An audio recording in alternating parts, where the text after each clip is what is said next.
there's not a lot of background noise. We appreciate that. And here we go. Time is now 6:30. In accordance with Chapter 2 of the Acts of 2025, the Tuesday, October 21st, 6:30 public meeting of the Wrentham Select Board shall be conducted remotely. Public is invited to join via Zoom. There was instructions on our website. As a preliminary matter, this is Select Board Chair Chris Gallo. Please permit me to confirm that all members and persons anticipated on the agenda are present and can hear me. Members, when I call your name, please respond in the affirmative. Selectman Jim Anderson. Anderson here. Selectman, Bill Harrington. Harrington here. Selectwoman Michelle Rouse. Here. Selectman Roy Lamoth. Lamoth here. Gallo, I'm here. I'm here, everybody.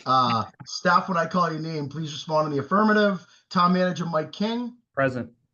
Assistant Town Manager Greg Enos. Affirmative. Thank you. Executive Assistant Amanda Vazzapolo. Present. Okay, I'm just going to open up my notes. Welcome, everyone. Welcome, guests. We have an action-packed agenda. We're going to try to move as effectively and efficiently as possible. We have a bunch of public hearings, so I'm going to ask my board members and Town Manager King to remind me, hold me accountable, and remind me to do the necessary steps because, as anyone knows, I struggle with public hearings, and Jim Anderson often has a chuckle at that. So, with that being said, it's great to see everybody. Let's get right into the announcements. In tab 1, I'm going to ask our clerk, Selectman Bill Harrington, to go through those. Yes, Mr. Chair. The announcements for tonight's meeting. Select Board Office is accepting nominations for the 18th Annual Volunteer of the Year and Henry Carr Youth Volunteer of the Year Awards. Submit a nomination form on the town website by October 22nd. Wrentham Police and Fire are hosting a poultry plunge on Saturday, November 22nd to benefit the Special Olympics. Find more information on the website. Wrentham Fire Department open house on Saturday, October 25th from 10 a.m. to 2 p.m. A voter registration for November 3rd fall town meeting will be held on Friday, October 24th from 9 a.m. to 5 p.m. at the Fisk Library. A virtual public forum for the Wrentham Elementary School Building Committee will be held on Wednesday, October 22nd from 7 p.m. to 9 p.m. The 25-26 snowplow driver contract is now available. Apply by November 15th to be eligible for a $2,000 sign-on bonus. Thank you, Mr. Chair. All right, thanks, Selectman Harrington. I also want to add one. We don't have an announcement for our November 3rd fall town meeting. I think that's a pretty important one. We should add to the future announcements. Residents, mark your calendars. We have our fall town meeting Monday, November 3rd. I believe it's 7 o'clock start, Mike, right? Yes, at King Philip Regional High School. We encourage everyone. We're going to be posting the warrant. If it's not already done, it will be done very soon, as well as the report to voters. This is very important for all of our residents to know what's going on in the community. And a lot of very important decisions are made at our town meeting. So I encourage everyone to please come and spread the word with your neighbors. Thank you so much, Mr. Harrington. Let's get into tab number 2. This is approval of the minutes. We have in our packets documentation from the October 7th, 2025 open session meeting minutes, and the chair would entertain a motion to approve the October 7th, 2025 open meeting minutes. So moved. Motion made by Selectman Anderson, second by Selectman Harrington. Any further discussion? Being none, we'll do a roll call vote. Selectwoman Rouse? Yes. Anderson? Anderson's yes. Selectman Harrington? Harrington, yes. Selectman Lamoth? Lamoth, yes. Chris Gallo, yes. Motion carries 5-0. Okay.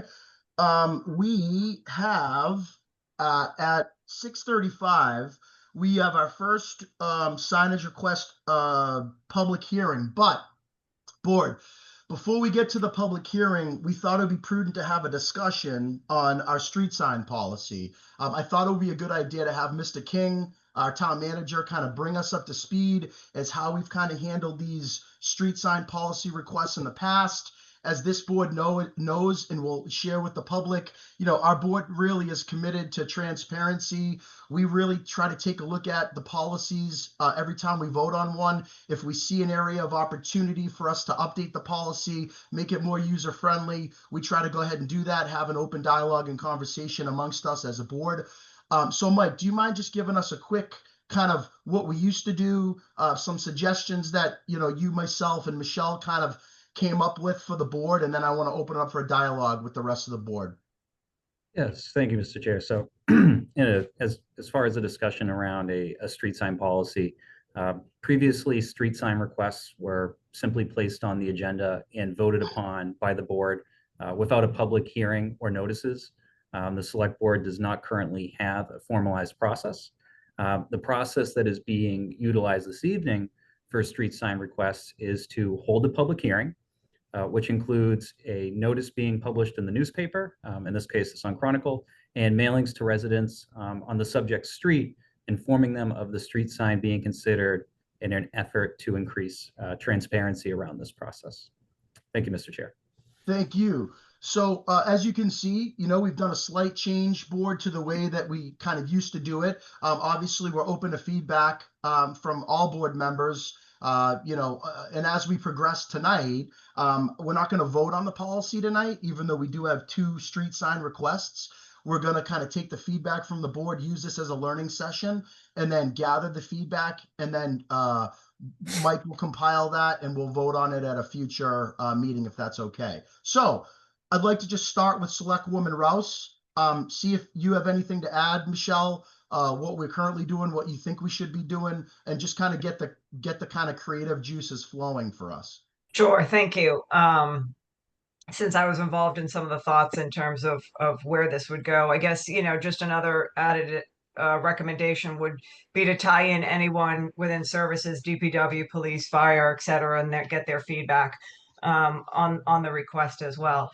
But I think that putting this policy in place, especially in terms of communicating to those that would be effective, is going to be a big plus, making sure that's done. So no further information at this time.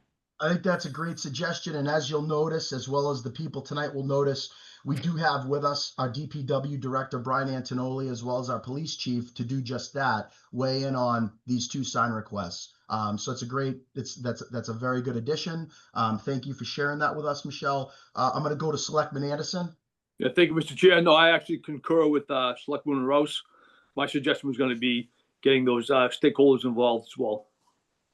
Great minds think alike. Thank you, Selectman Anderson.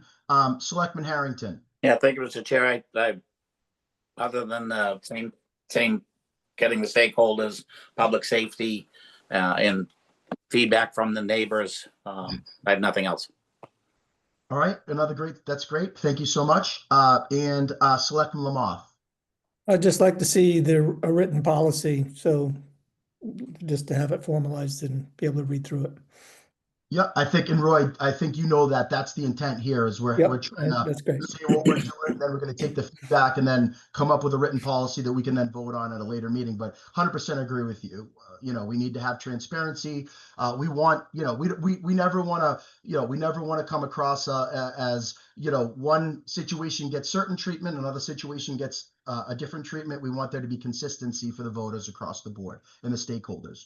So with that being said, I think we can go ahead and open the first town meeting. I'm sorry, I apologize. I'm a little under the weather. We can open the first public hearing, which is the sign request, Blind Deaf Child, Gilmore Road.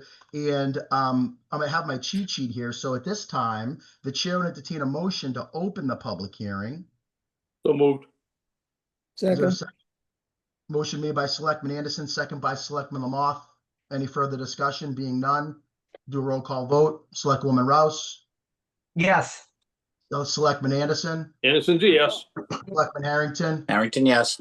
Selectman Lamothe. Lamothe, yes. Chris Gallo, yes. Motion carries 5-0. And everyone bear with me. There's a lot of this, so I'm going to move quickly, but there's a lot of this, just so you know. Now we have to vote to to waive the reading of the public hearing notice. So moved. Second. Okay. Motion made by Selectman Anderson, second by Selectman Harrington. Any further discussion? Being none, roll call vote. Rouse. Yes. Anderson. Anderson's a yes. Harrington, Harrington, yes. Moth, Demoth, yes. Gallo, yes, motion carries 5-0. Okay, phew, now we can have some discussion. So in this signage request for Gilmore Road, in our packets, we have a letter from Joel D'Erico, and I apologize if that's incorrect pronunciation, regarding blind deaf child. Sign request email from Tamara Turno. And then we have email from Brian Antonoli, email from Police Chief McGrath, all in the packet. Who do we have with us? Actually, let's discuss amongst the board first. Does anyone have any questions, comments, or concerns? I'll start with Selectwoman Rouse.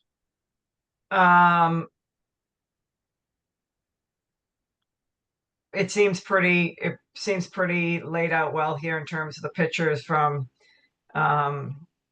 Public Works and Brian Antonelli in terms of what it would look like.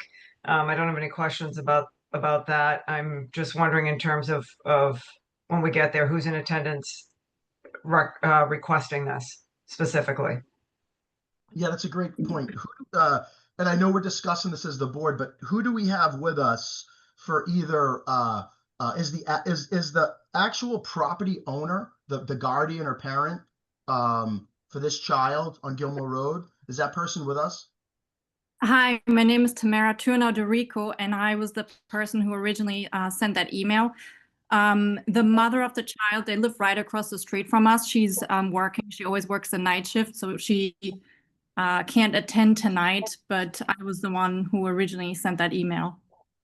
So, okay, so you live across the street. We'll get to public comment, but I'm trying to understand it, as part of this process. Typically what happens, if it's okay, can I call you Tamara? Is that okay? Yes, that's fine. Okay. Yeah. Tamara, so we're just trying to understand, typically in this situation, you would have the parent or guardian of the child making the request. Then we would, ask for neighbor input or, stakeholder input. I have to ask Mike King at this time, have we gotten any correspondence, Mike, from the parent or guardian? We have not received direct correspondence from the property owner. Okay. That's interesting. So Yeah. Tamara, Sorry to interrupt. She said she doesn't know how to go about this and asked me to do it. It originally had started with just me observing. I have a 2-year-old son, and it started with me just observing that people are going down the road way too fast. And then after that, they had moved in with a blind and deaf child. And during conversations with her, she was like, "Oh, I don't know how to go about, getting a sign up." And I was like, "Well, I meant to reach out to the town anyways about lowering the speed limit, so I'll ask that in addition." so I actually appreciate you bringing that up. So just so you're aware, those are two separate processes.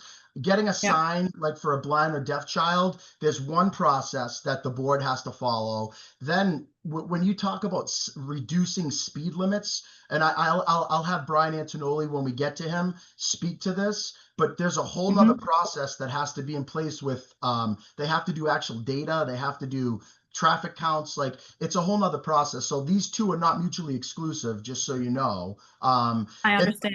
Let me pause you for a second and just get the rest of the board members just to see if there's any original comments, for preliminary comments from the board. Then I'll open it back to you, Tamara, and then I'll open it up to the public to see, anyone else that wants to make a comment. So Selectwoman Rouse, it was my mistake. I probably should have had Tamara speak first. Now that you heard her speak, would you like to, say anything additional before I move on to Selectman Anderson? No further. I guess my other question is, so was she notified by the town to attend, requested to attend tonight's meeting, and did we hear back? I appreciate Tamara's feedback regarding the request and taking ownership of this, but I'm just curious if the guardian was asked to attend tonight, and did she respond that she could not? Or did she write a letter, saying that she couldn't respond, but she supports this? Mike, have we gotten any of that? We have not received communication, but she did receive notice. Okay, thank you. I have no further questions at this point. Thank you. Thank you, Selectwoman Rouse. Selectman Anderson, do you have any comments at this time? None, Mr. Chair. Okay, thank you. Selectman Harrington, do you have any comments at this time? Um, no, not really, Mr. Chair. It's just that the process seems a little bit confusing to me, based off the stakeholder and then the request and the follow-up, but nothing to add really. I'm actually, I'm with you. You know, my I want to hear what Selectman Lamoth has to say, but my hesitancy is about, I totally understand what Tamara and the other neighbors are trying to do. And I actually think it's a great idea, one that I would probably support. The only problem I have though, is without having the resident property owner and stakeholder, some kind of communication from them, a letter, them being on this meeting. I just want to make sure that they support this. And you might say, well, why wouldn't they support this? That's crazy. Of course they'd support this. I just don't want to speak for them. You know, I've seen situations where people don't want to draw attention to specific situations. And I'm not saying this is the case, but without having any kind of communication from the property owner stakeholder, it puts this board in a very precarious situation where we have to make a lot of assumptions. You know, and that's how we get into trouble and you know, not trouble, but that's how, you know, it's just a delicate process. So Selectman Lamoth, do you have anything to add at this time? Well, I went online to prove that it was a 25-mile-per-hour street, and you know, getting it to 15, it's not going to change much. We had the same situation on our dead-end street with a challenged individual, a child. 25 miles per hour should be sufficient, but a sign would help if, in fact, the guardians were in favor of it. So Roy, just so you're clear though, we're talking about two separate things. Yeah, I know, I understand. Okay. I don't know that it'll slow anybody down, is my point. 25 miles per hour is pretty slow. But to your point that you made, you need parental approval. Yeah, yeah, I need something from them. Yeah. I do have Brian Antonoli with us. Brian, do you want to address this at all? What do you see in the past? You know, is this, and what do you think of our process? What could we be doing better? I'd like to hear your input. Regarding the blind deaf child sign, I'm in favor of it. I've already been out there. I have the two locations that make the most sense. We have done this in the past on another road in town with the exact same sign. That's where I got that picture from that I supplied to all you guys. Yeah. I think the process is pretty clear. I mean, they put in a request through the select board. I received an email regarding this, and I recommended they reach out to the select board's office to start the process so they could get on this meeting and you know, made sure I had all my ducks in a row ahead of time. Went out and looked at it. I think it's, you know, if I agree with you, I think that it's a slippery slope without having sign on by the actual parents. Because I know in the past, you know, years ago, signs, the verbiage on certain signs, some people might find offensive. You know, like slow children sign. Nobody likes them anymore. They find them offensive now.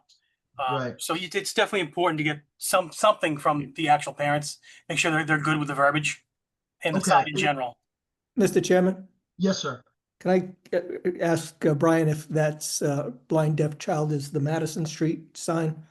Yes, it is. Yeah. And right at that corner, if I may, the police typically park there. This is a 35-mile-an-hour road. People are typically doing, you know, 39, 40 at a minimum. So again, the sign may not change people's habits. Just an FYI. Okay, and I appreciate your feedback, Brian. I appreciate your feedback. Mike, is this something we need our chief of police to weigh in on, or should we wait for the So he is on the call, and I just want to mention that if the select board would feel more comfortable getting input from the parent before the sign, you could continue the public hearing to a date and time certain in the future. Okay, I think I'm going to offer that to the board, but while I have everyone, I would like to hear from the public. because it is a public hearing, right? So if the board and or the staff has nothing else to share, I'll open it up for any public comment at this time. What we're gonna have you do, I believe, Mike, right, and Amanda, raise your hand, state your name and address, and then we'll call on you. You'll have, yeah, we just ask be respectful of everyone's time. Is there anyone from the public and a butter, a neighbor, anyone that would like to chime in on this? Please raise your hand. Unmute yourself, raise your hand, and address the board. I don't see anyone. Do you guys? Oh, I see Tamara. Hi, Tamara. Go ahead. Hi, if there's no one else, I think I would just like to say a couple things. First of all, thank you so much for considering all this, and I understand your concern completely, how, you have to make sure it's the right terminology and everything. She is completely on board with this. I understand you have to get her approval and would like to hear from her. I think that's good. I just want to, I think, I don't know who it said, maybe Mr. Lamoth mentioned that the speed limit is 25 miles an hour. I believe it is not posted on the street when you go from Creek Street down onto Gilmore Road. So I think people just assume that it continues to 35 miles an hour. That's on Creek Street. And we observe people just, going way too fast. And if we can get it even to 20, I think, hopefully it can help a little bit. I know it's a different matter, so I will circle back. I had emailed a few times regarding that. I haven't heard back anything, but I'll keep pursuing it. Yeah.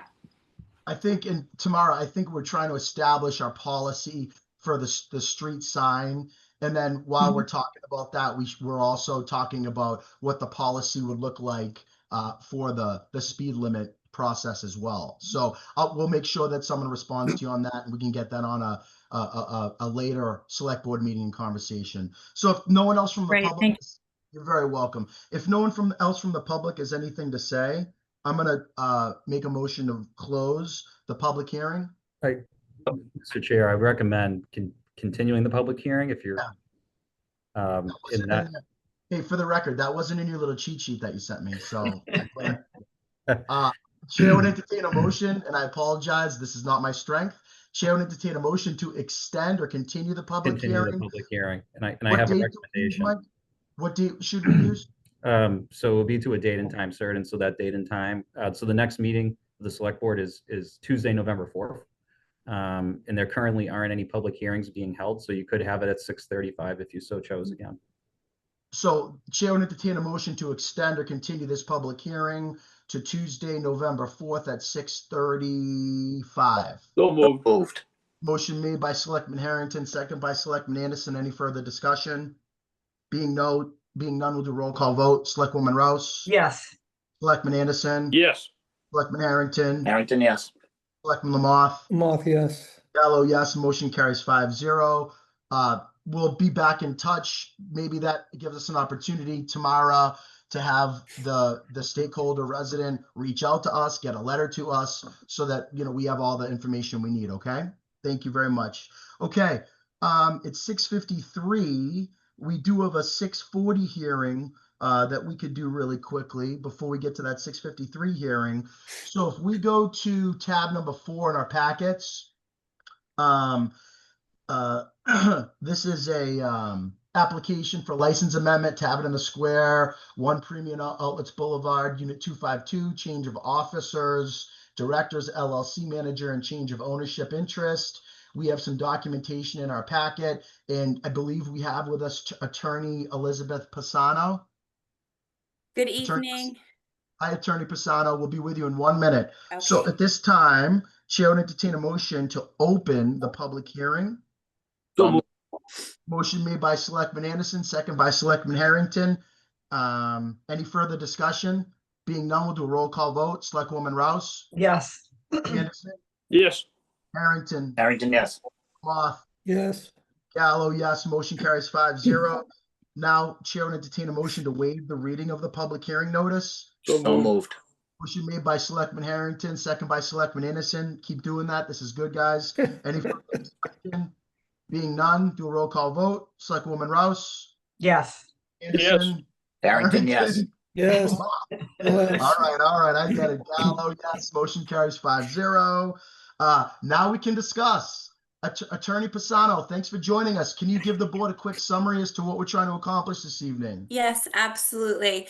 This application is for a change of ownership. The upper tier company of the licensed entity is being acquired by Garnet Station Partners. This is an acquisition of all of the Tavern in the Square restaurants, all of those locations in their chain. So the licensed entity is remaining the exact same. It's just the upper tier ownership structure that is changing. The restaurant will remain the exact same, no changes to operations, no changes to the manager of record, employees, everything will remain exactly the same. It is just a change of upper tier ownership. And as a result of that, the LLC manager is changing from Broadway Hospitality Group to Tavern Holdings LLC. And I'm happy to answer any questions that you have. This looks like it's pretty much a formality, Mike, if Yes. I'm okay. Attorney Pisano, Mike King, is this pretty much a formality here? This has already been approved by the ABCC. Yeah, so this has already been submitted to the ABCC and they have granted preliminary approval. Okay, I'm going to open it up to the board members quickly to see if anyone has any comment or discussion. Selectwoman Rouse, No questions, no comments. Anderson, All set, Mr. Chair. Harrington, Paperwork's in order, license in good standing, no overdue fees or anything with public safety. No, Everything's in sir. order, Michelle, Amanda?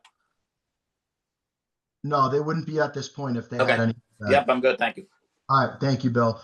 And that's a great question, though, because a lot of people don't know the process. So what Selectman Harrington just asked is there any outstanding fees? Has everyone, we go through a process where all the stakeholders have to sign off on these applications. So to his point, all that has been done. That's why Attorney Pisano is on the agenda for this evening. So great question, Bill. And Roy, any comments or questions? Yeah, I've got a couple. So you said same manager of record, and then on page 68 said previous owner did not log violations. So when you started looking at the logs provided, they were incomplete, I assume. I don't know if that's a legal requirement. Same thing for the disciplinary actions. And if it is the same manager of record, what's changing? We put there should be in the application package all of the exhibits of all disciplinary actions. So I'm not sure I caught that second part, but the first part, the LLC, I'm sorry, the LLC manager is for the corporate entity, and that's separate from the manager of record. So Tavern in the Square, Wrentham, it's 100% owned by Tavern Holdings LLC, who is the sole member manager of that corporation. That is changing. It's not the manager of record who's responsible for the sale of alcohol and is on the premise 40 hours a week. So that person's staying the same. So I guess my question still stands. Is it a legal requirement within the alcohol licensing policy of Massachusetts to log violations and disciplinary action? Yes. So with that being incomplete, there's only information through 2022 on the exhibits you gave us. What's going to change? We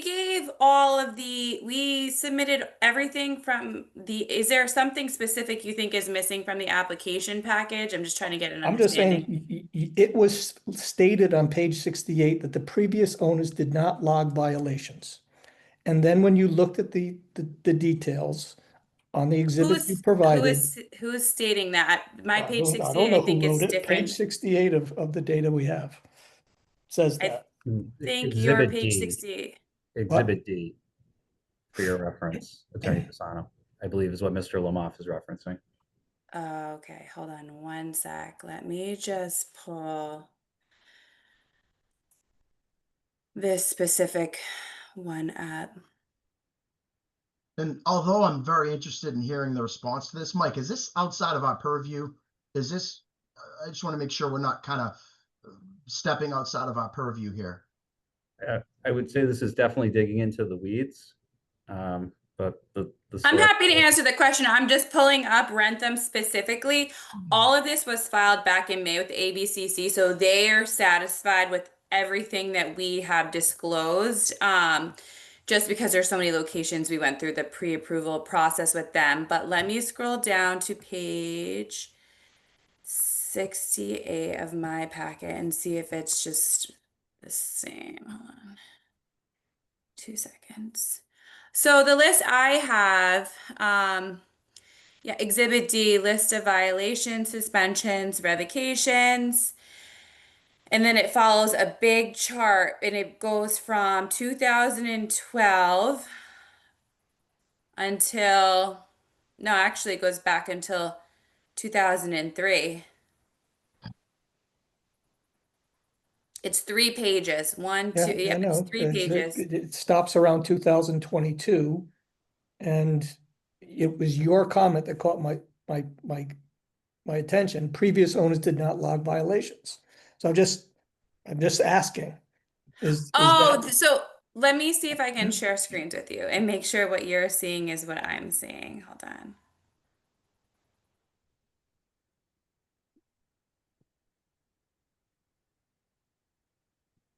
Okay, can you see my screen? we can. Nope. So this is what mine is showing. So Exhibit D, list of violations, suspensions, revocations, and then it goes to page 1 of it, then page 2, and page 3. So we disclosed all of the disciplinary action from all different locations. let's move.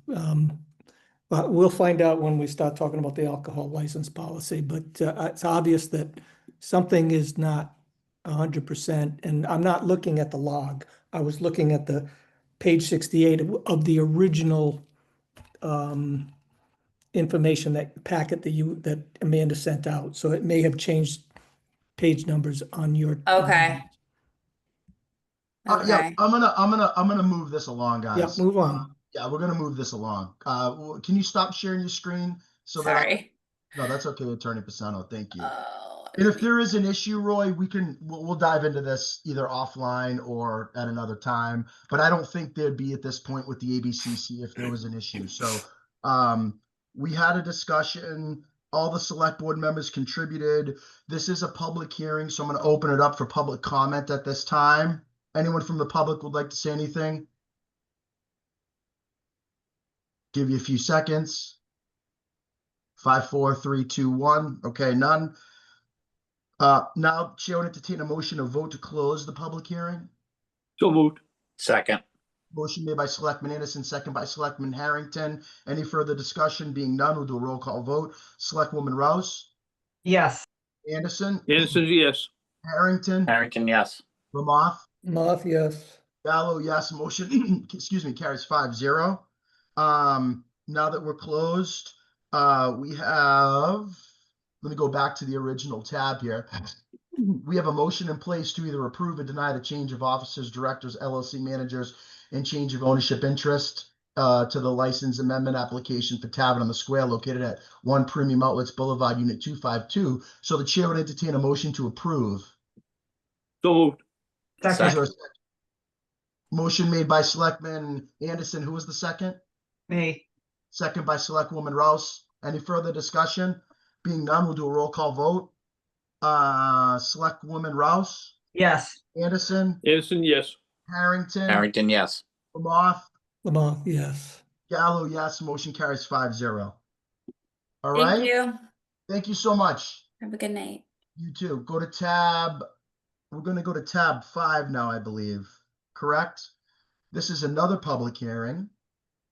Application for transfers of license.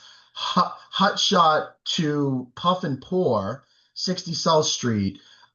We have some documentation, a license transfer application in our packet. We have some attendees with us. It's Attorney Michael Corey, Attorney Ann George Farhat, owner applicant. Who do we have with us, guys, before I open the public hearing? We got George. Hello. Hi. How you doing, Attorney Michael Corey? Good? How are you? How are you, Mr. Chair? I rep Mike Corey, Foxborough, Madoff and Corey, representing George Parhat and his entity, the proposed purchaser. All right, let me open up the public hearing just so I know that now who's here. So at this time, Chair would entertain a motion to open the public hearing. So moved. Second. Motion made by Selectman Anderson, second by Selectman Lamoth. Any further discussion? Being none, we'll do a roll call vote. Selectwoman Rouse? Yes. Anderson? Yes. Harrington? Harrington, yes. Lamoth? Yes. Gallo, yes. Motion carries 5-0. We're now in the public hearing. Chair will entertain a motion to waive the reading of the public hearing notice. So moved. Moved. Motion made by Selectman Harrington, second by Selectman Anderson. Any further discussion? Being none, we'll do a roll call vote. Selectwoman Rouse? Yes. Anderson? Yes. Harrington, Harrington. yes. Lamoth? Yes. Gallo, yes. Motion carries 5-0. We're now in the public hearing. You can discuss. So, Attorney Corey, do you mind walking us through what we're trying to accomplish this evening? Absolutely. We filed on September 10th with the Select Board office an application to transfer the liquor license held by Marmina the Wondrous, Inc., operating as Hot Shot,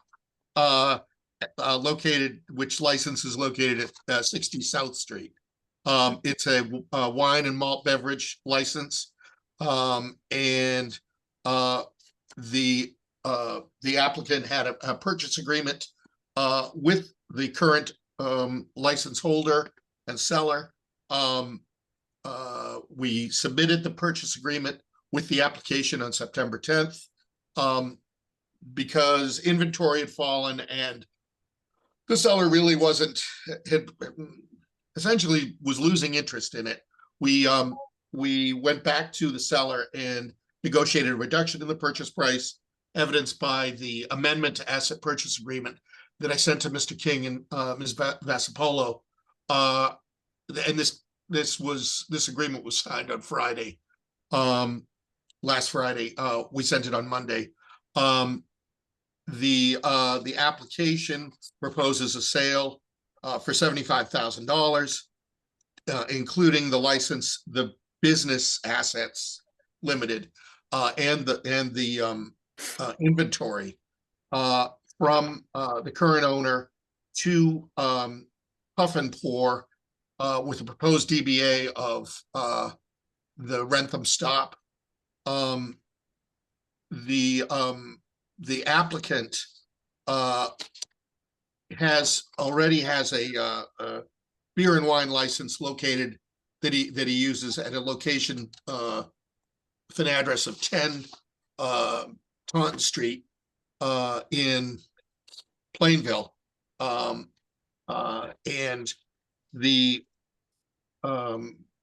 he's never had any issues with it. He's never been denied an application. He wants to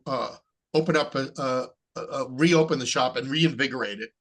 It's technically still open, but very limited hours under the seller's operation. He wants to reinvigorate it and keep the same hours that the license has been issued for under the seller's name, 10 a.m. to 10 p.m. Daily. Okay.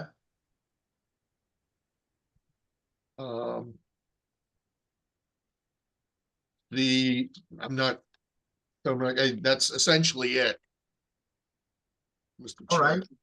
right. My comment is I'm happy to hear that the DBA name has Yes. changed from Puff and Pour Yes. to the Wrentham stop. Now listen, I believe in everyone's constitutional rights to brand however you want to brand, but we do have a certain brand image in downtown Wrentham. It's a small, New England community. And maybe the shock and awe thing would work, but I think that the DBA name, I think might have a little more legs in the community. That's my humble opinion. So yeah, this is a pretty standard process, right, Mike King? All the paperwork's in order, ABCC approval. The buyer has another a location that seems to be doing pretty well. And he's trying to, is he going to keep the Plainville location open as well as this location? Yes, Okay. Great. I don't have any further questions. I'm going to open up to the board members and then public comment, starting with Selectwoman Rouse I have no further questions. Thank you. and Selectman Anderson, Yeah, none, Mr. Chair. Selectman Harrington. Just the hours, is that what was originally on their liquor sales license, and is that standard with other operations that we have licensed currently? Amanda? Or Mike King. Or Mike King, I'm sorry. My understanding that these are actually more restrictive than some of our other licenses currently. Because these are just sales, I mean, it's just beer and wine sales, correct? Yeah, these are what are called a Section 15 license. Yeah, so that's it. So they're off premise, correct? Okay. All right. All good. Okay, Selectman Harrington, thank you. Selectman Lamoth. No questions. Okay, I have no further questions. So at this time, no, sorry, I'm going to open it up to public comment. Members of the public have anything they'd like to share with us? I'll give you 5 seconds. 5, 4, 3, 2, 1. Okay, no. At this time, Chair will entertain a motion to vote to close the public hearing. So moved. Motion made by Selectman Second. Harrington, second by Selectman Lamoth. Any further discussion? Being none, we'll do a roll call vote. Selectwoman Rouse? Yes. Anderson? Yes. Hamilton. Yes. Harrington. Why am I calling you Hamilton tonight? Harrington. Harrington, yes. Yes. Selectman Lamoth? Yes. Gallo, yes. Motion carries 5-0. Okay, we voted to close the public hearing. Now, Chair will entertain a motion to approve or deny the license transfer application for Hot Shot to Puff and Pour DBA Wrentham Stop located at 60 South Street. Motion to approve. Is there a Second. second? Motion made by Selectman Anderson, second by Selectman Harrington. Any further discussion? Being none, we'll do a roll call vote. Selectwoman Rouse? Yes. Anderson? Anderson, yes. Harrington? Harrington, yes. Lamoth? Lamoth, yes. Gallo, yes. Motion carries 5-0. Congratulations. Thank you. thank you, Mr. Chair. And I want to thank Mr. King for giving me a heads up that the town would not, would really appreciate a DBA. So he was You very wanna open up- kind. If you want to open up another one, we could call it Blunts and 40s. No, I'm kidding. I'm just trying some comedic relief. no, All right. Have a great night, everybody. We got to move on. thank you very much. Have a great night. Looking forward too. to seeing you, Mr. Farhat. Okay, Thank it's you. 6:55 and actually it's 7:12 and we have another hearing at 6:55. So if we could all go in our packets to tab 6, this is another public hearing. This is a signage request, a no through trucking on Burnt Swamp Road. In our packets, we have a letter from James and Christine Brennan regarding the no through trucking request. We have an email from DPW Director Brian Antonoli. We have an email from Police Chief Bill McGrath. Mike, do you recommend us reading these into the record, or can we just call on Brian and Bill to summarize after I open the public hearing? You can call on the department heads to summarize because they might have additional context as well. Okay, so at this time, and we have members with us. I understand that we have some abutters, people on the street, and we have the actual people that are looking for this, the Brennans. So at this time, before we get to that, Chair will entertain a motion to vote to open the public hearing. So So moved. moved. Motion made by Selectman Anderson, second by Selectman Harrington. Any further discussion? Being none, we'll do a roll call vote. Selectwoman Rouse? Yes. Anderson? Anderson's yes. Harrington, Harrington. yes. Lamoth? Yes. Gallo, yes. Motion carries 5-0. Now the chair would entertain a motion to vote to waive the reading of the public hearing notice. So So moved. moved. Motion made by Selectman Harrington, second by Selectman Anderson. Any further discussion? Being none, we'll do a roll call vote. Selectwoman Rouse? Yes. Anderson? Yes. Harrington, Harrington. yes. Lamoth? Yes. Gallo, yes. Motion carries 5-0. Now we can discuss. Okay, so do we have the Brennans with us? Yes. Hi, Mr. and Mrs. Brennan. Welcome to our meeting. I see you're at Town Hall. I hope you're comfortable. And I would ask you to please give us, your version, quick summary of kind of what we're doing here, what got us here, and what you're looking for us to do for you. We're looking for a no through trucking sign. These trucks have been running like round the clock, Saturdays, Sundays, holidays. I mean, trying to get them to go slow in my standards, my standards would be 25, 30, and I think they're going faster than that. The police did put up a speed board, which I think it slows down the traffic a little bit, but now they switch it over to the other street, to the other side of the street. And now you can see the trucks, they're kind of going slow on that side of the street and they kind of pick up the pace on mine. It's kind of, these trucks are not going to go away because where they're going down the street, they're getting paid for every load that they're taking down there. And I don't see it going away anytime soon. Okay. Mrs. Brennan, anything to add? Yeah, the fact that they are running 24/7 and they are going out of state. They're running down to Adams Farm in Cumberland. Okay. Getting torn up. We're dealing with the traffic, the noise. Okay. I appreciate that. When they do, I'm sorry, sir. Go right ahead. when they do run, they go round the clock too. Every 2 hours, talking every 2 hours round the clock. Through a residential, they're just cutting through our section of Burnt Swamp Road to get to this business in Rhode Island. I just don't see the urgency for them to cut through our neighborhood anyway. It's not a truck route. The truck is probably like 10 feet wide. This road, when they go down the road, if you follow the truck, is constantly over the yellow line. A car just hit the telephone pole in front of my house, sideswiped it, kept on going. If you went out and measured one side of the road, it's actually more narrow than the other side. So when you come off of 121 and you take a left on the Burnt Swamp Road, and you come around that corner, that truck is definitely over the line. Such a hazard. We have so many people that walk their dogs, joggers. There's a retired judge that walks every day down there. And these trucks don't slow down for anybody because I've been out there mowing my lawn on the edge of the road. They won't slow down. They don't even move over. He just keeps coming. I get out of his way. Okay. I appreciate the context. I'm gonna ask you just to pause for a second. I want to bring our DPW director and police chief in on this. I think both of them are very heavily involved. And then I'm also gonna open it up to the board and then public comment. Brian, I see an email, Brian Antonoli, DPW director. I see an email in the packet that you sent us and Mike. Can you just summarize this and what is your experience and what is your take on all this, Brian? All right, I assume you're talking to the email where I mentioned that it's a doable process, but lengthy. Yeah, MassDOT, just summarize the MassDOT email for us. And also, what is your opinion? Do we have precedent to do this in our town? And if we did do this, where would those trucks go? Wouldn't they still have to get to where they're going? So how? There's definitely heavy truck traffic down there. I've gone down, I've seen it. They're not exaggerating. I think it is an issue. I definitely feel for them. However, having said that, though, we can't just the select board can't just vote to put a sign up.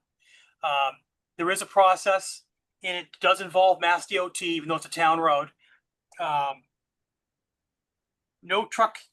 Through my research and talking with a couple of people at Mass DOT, we would have the first step in the process is to contact Mass DOT officially and request a no through trucking sign. And then they would, for them to even consider it, it has to meet certain standards. There has to be a suitable alternative available that is approved.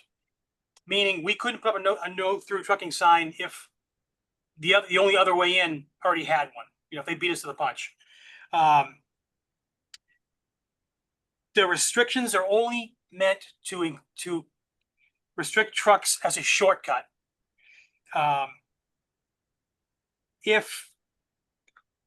No through trucking signs do have an exemption. And that exemption, which I think is going to apply in this case, unfortunately, is if they are using that road in the process of work, delivering, making repairs, or in the case of, public service vehicles, safety vehicles, that's an exemption.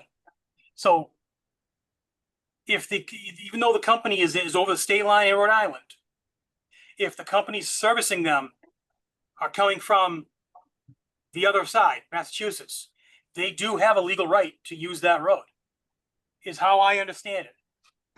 I mean, we can certainly put in an official request with MassDOT,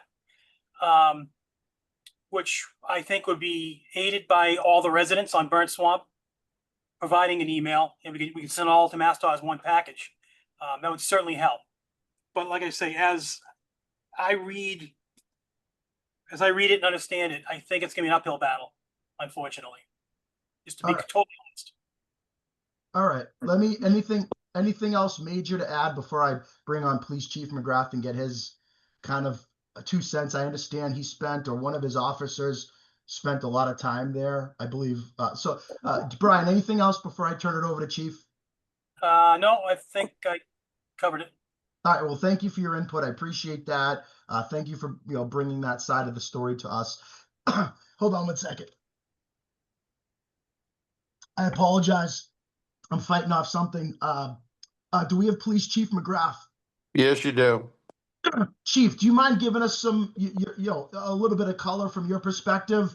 What do you know about this situation? What kind of investigation have you, an officer or Sergeant Collie Flores, done? What is your opinion of the matter, please?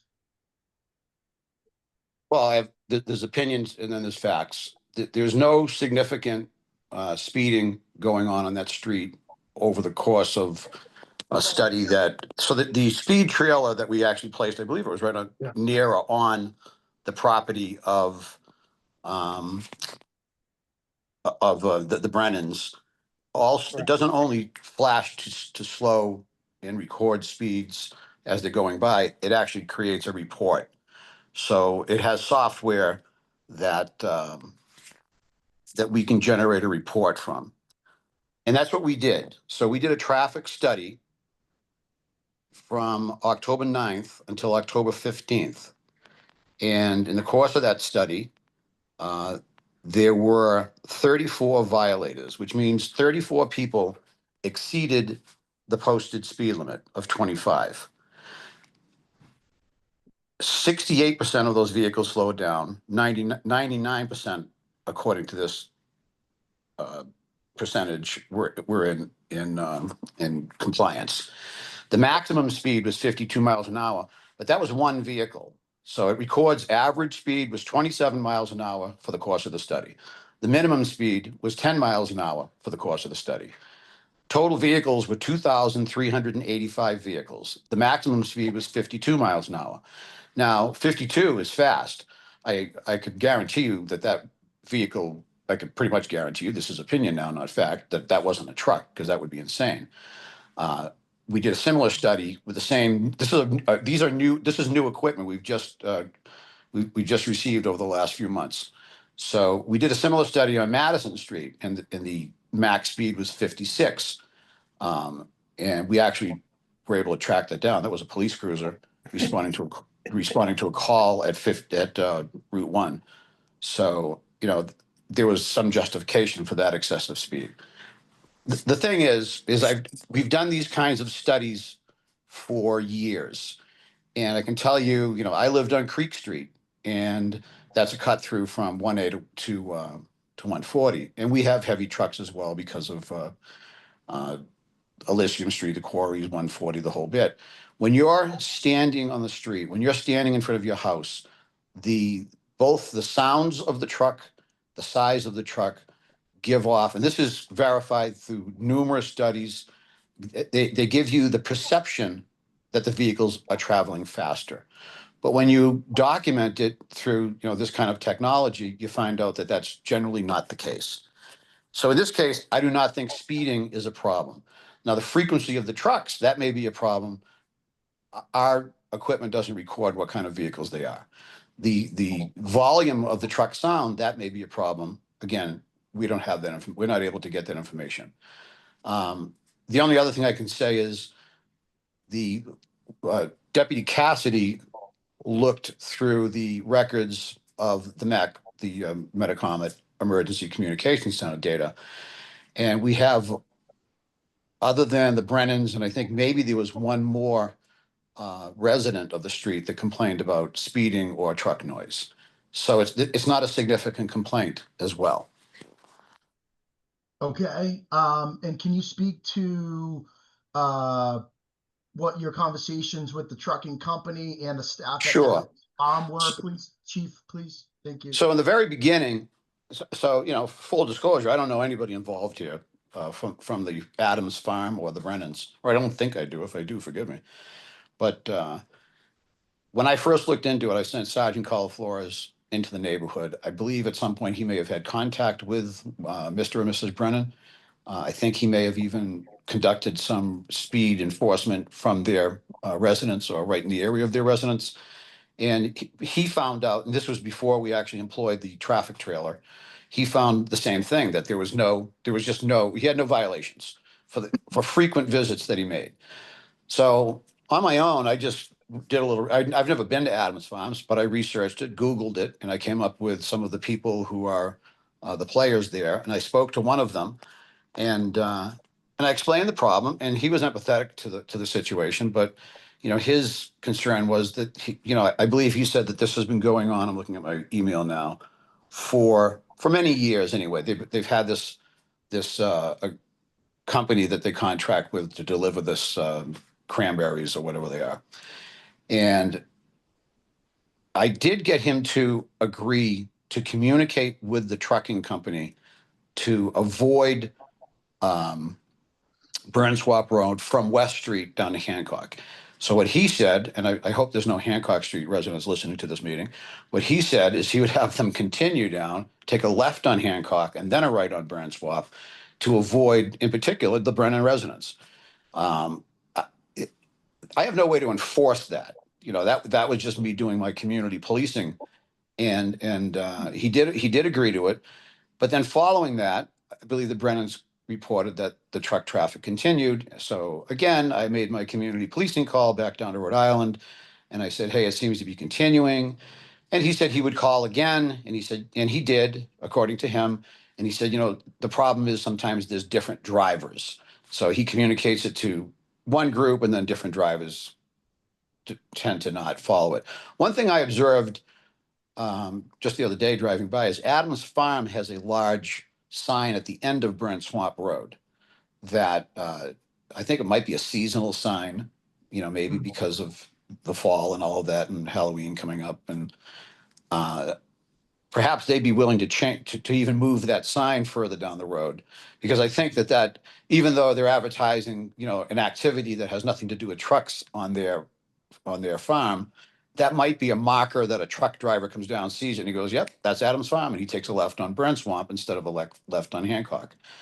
I don't know beyond that what else I can suggest. If speed is the complaint, speed isn't an issue. It's a perception. If noise is a complaint, I don't have any way to measure the noise. The width of the truck, we've not had any truck accidents. We've not had, I realize there's an occasional accident there, as there is everywhere, but none that I believe are truck related in any way. So that's kind of where we are right now.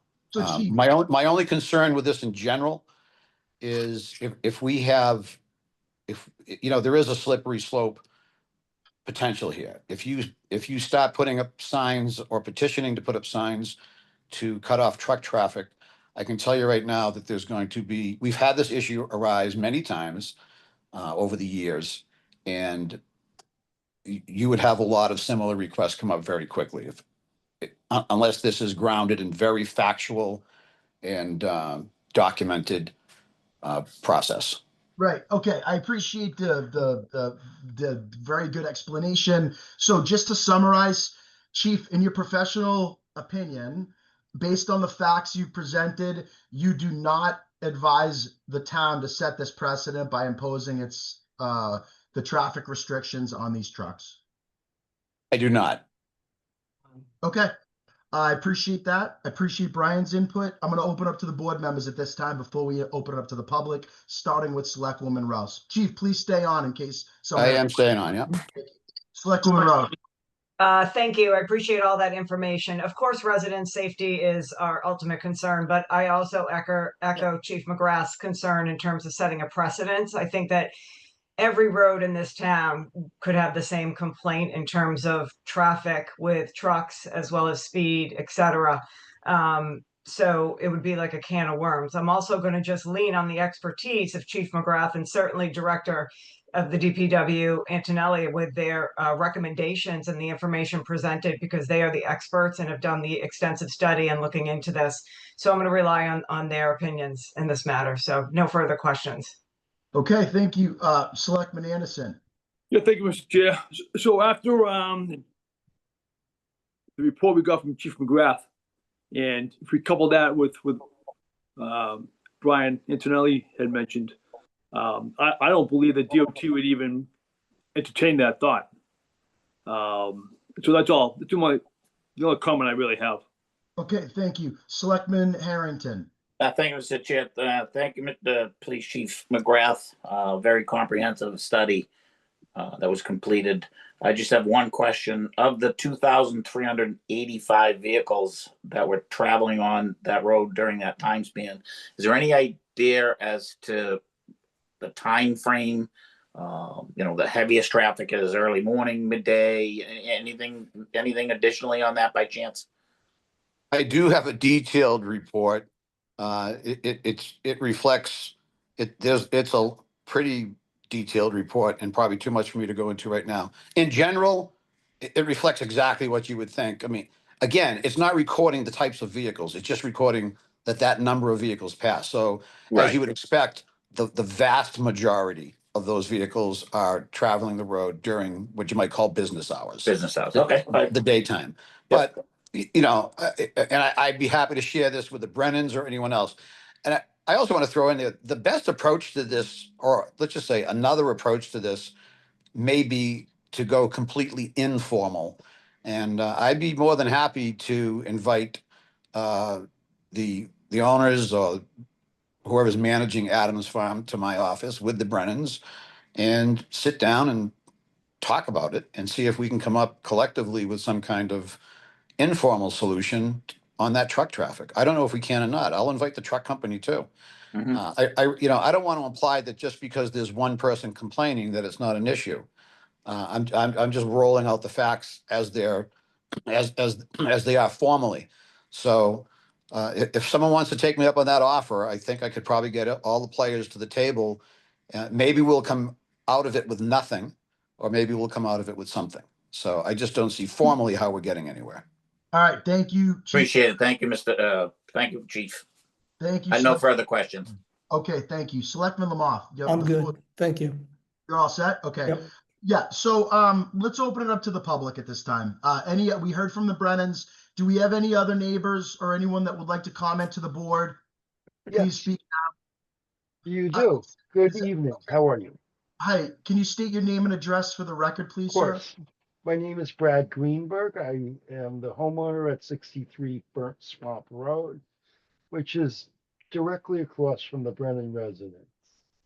I think another Well- concern that I have, and I've not really trained in this particular venue, if you will, with regard to roadways, but I think the road going down this section of Burnt Swamp Road to Hancock Road from 121 is in relatively rough shape.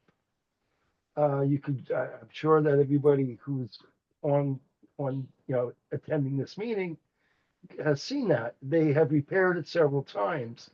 And my concern is, particularly when it rains, it develops some fairly large puddles. There's a big yellow house that's my neighbor, and I know that a lot of larger vehicles will not stay on the road. And what they do is, when they go off the road because of the width, if the road isn't being, what may be damaged, by the way, again, that's not my bailiwick. I happen to be a lawyer by trade. But what I could tell you is that they create some fairly large divots in front of the yellow house. I'm sure everybody's seen it. And then going right in front of the cemetery as well at the end of Burnt Swamp Road. And that is an issue as far as the road's capacity to handle both the weight and the size of these vehicles. I mean, obviously oil trucks and delivery vehicles have to get through. Hancock Street is in fact a wider road substantially. Now, I know that there's probably some regulatory issues in getting it done, but what I can definitely tell you and be very certain of is that there are frequently ruts caused by larger vehicles, particularly in front of the cemetery and the house next to that. Not so much on the other side because there's a lot of trees, and when you go up if you don't stay on the road on that side, you're going to sustain some damage. So they've repaired Burnt Swamp Road several times, but you can drive right down it near the Brennans and, from I would say, Hancock Street to 121. And particularly as you get closer to 121, there are some large cracks and developing potholes. Now, again, I'm not sure whether that's due to the trucks or not, but I know that this is something of a sleepy, if you will, it's a 2-acre minimum, and it's very quiet here. And I can't say for sure that the road is designed for heavy truck traffic. I can tell you that, next to the road is certainly not, and the damage occurs fairly regularly, and that the road is in need of repair. Now, whether it's definitely caused by the very large vehicles transiting, again, I don't possess that expertise, but I get the it appears to be that way, if not anything else. All right, thank So, you, Mr. Greenberg. Appreciate your input. We got to keep things moving here. But anything else that you'd like to summarize, Mr. Greenberg, before I move on to any other residents? no, I would just say that the road's ability to handle the vehicles, including width and when they don't stay on the road, is a concern for the residents of the street. Thank you. Understood. I appreciate that. And I will say, unfortunately, I think a lot of the roads in Wrentham have a lot of the same characteristics, unfortunately. So point well taken, sir. Appreciate it. Do we have any other public, anyone from the public that would like to comment on this before we close the public hearing? I'd like to say Last something. chance. Oh, yeah, go ahead, sir. Mr. Brennan, go right ahead. So I'm to understand that they've turned this road into a truck route for their business. What everyone doesn't know is this isn't just they're bringing cranberries to a farm because they need it for their fields. This is a compost business they started up that nobody even knew about. They're listing it as an address somewhere else in Cumberland, but their facility and their operations of this compost business is the farm. So this problem is going to go away. This is going to continue on and on for years to come if this is their business. They have a compost business. So this is going to be a regular truck route now. Just so everyone is clear on that. I says, this is not what we signed on for when we moved here 31 years ago.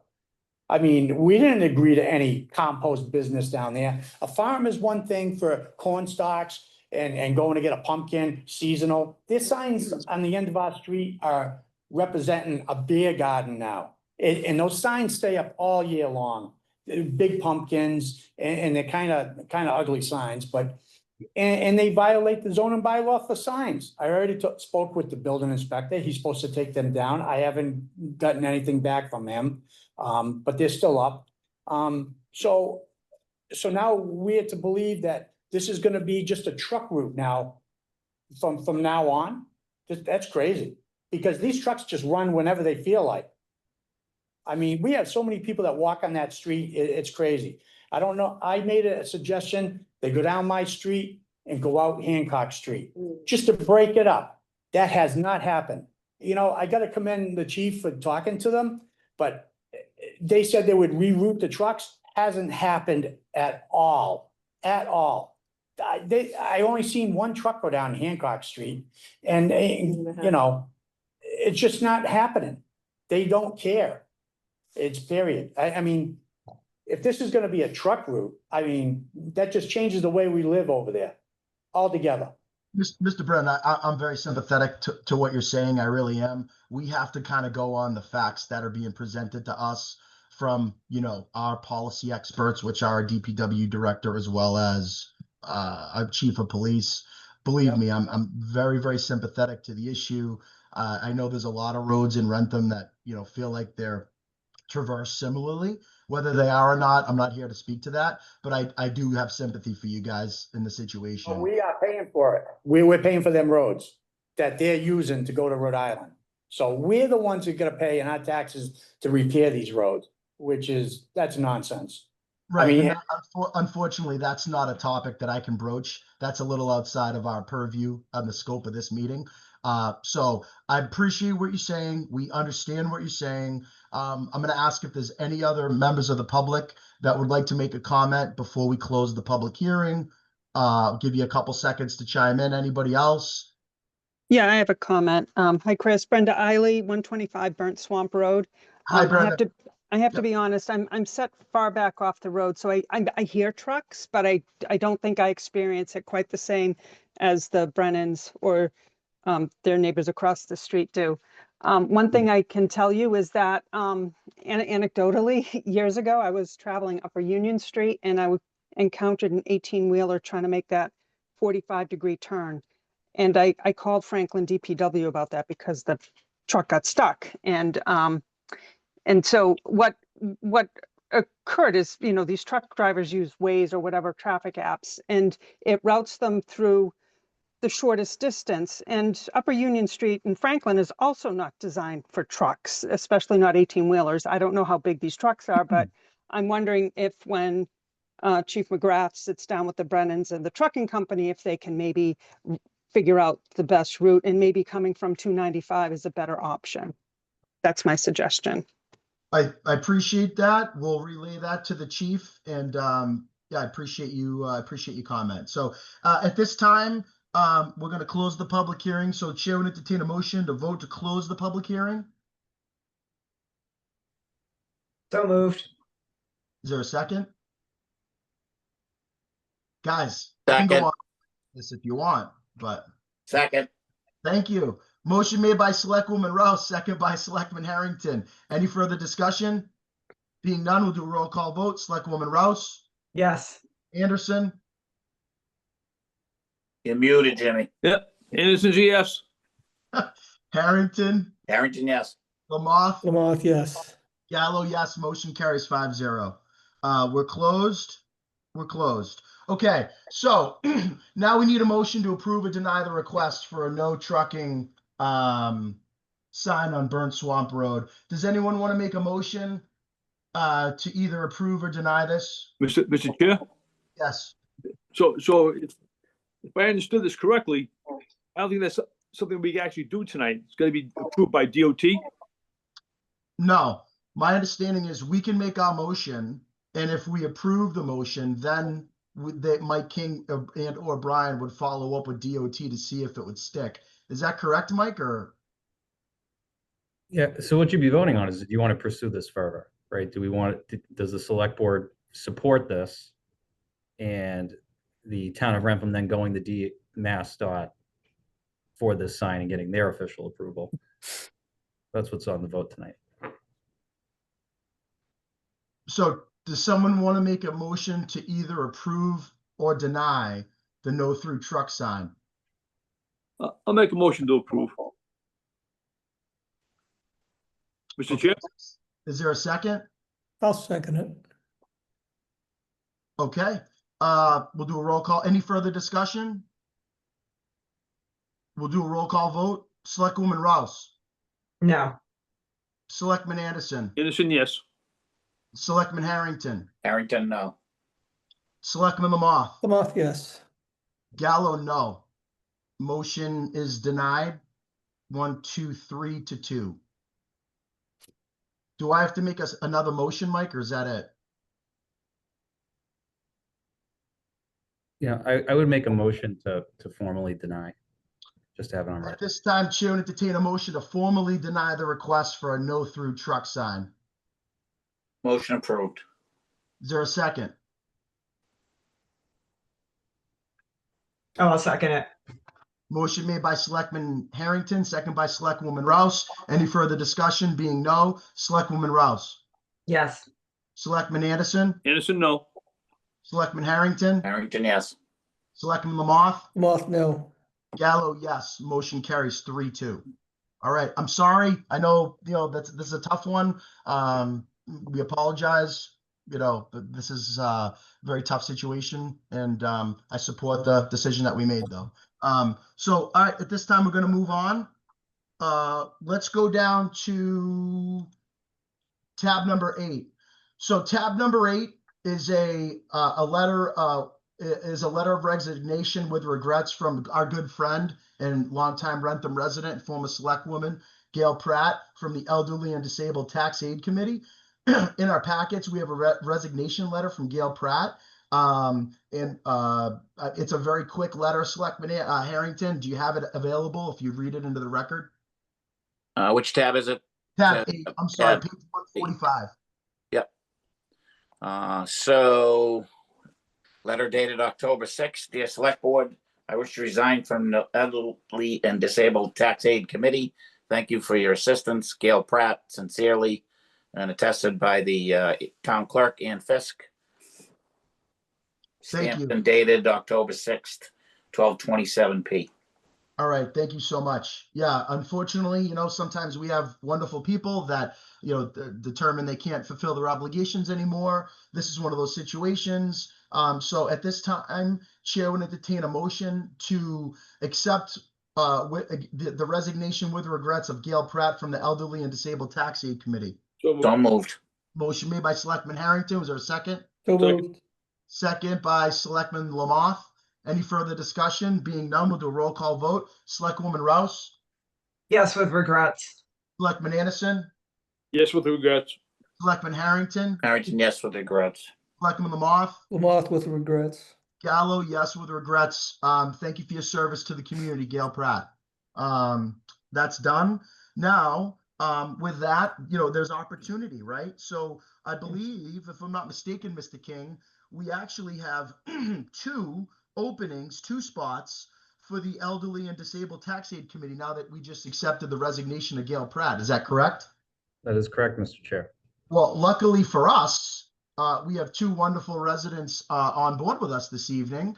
The first one is Sherry Leonard. So what we're going to do here, guys, is we're going to have an interview / possible appointment of Mrs. Sherry Leonard to the Elderly and Disabled Tax Aid Committee.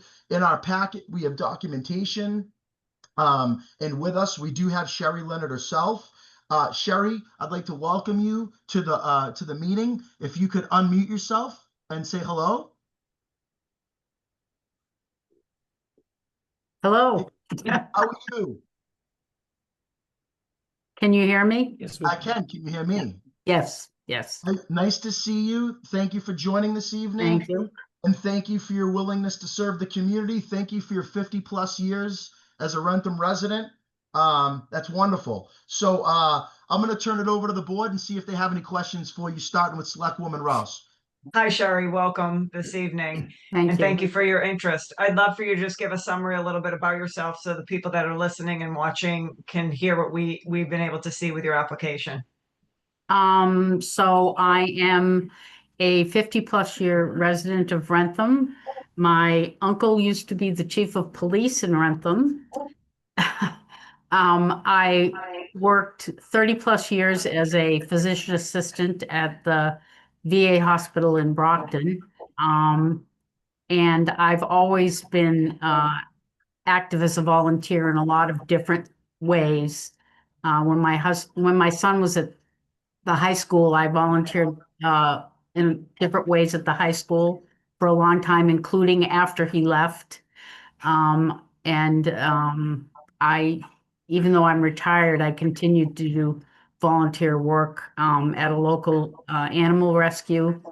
And I like to be busy. And when I saw that there was an opening for the, this particular committee, and it didn't look like anybody was volunteering, although I was happy to see that Anna was, I felt that it was something that I should volunteer to do. So that's Great. That's great. Thank you. Thank you so much. Any further questions, Selectwoman Rouse? No further questions. Thank you. Selectman Anderson, any questions? 2 questions, Mr. Chair. First of all, who is your uncle? Who is chief? Oh, Walter Hobbs. Walter Hobbs, good man. He was a good man. Yep. And second question would be, what do you see your role on this commission?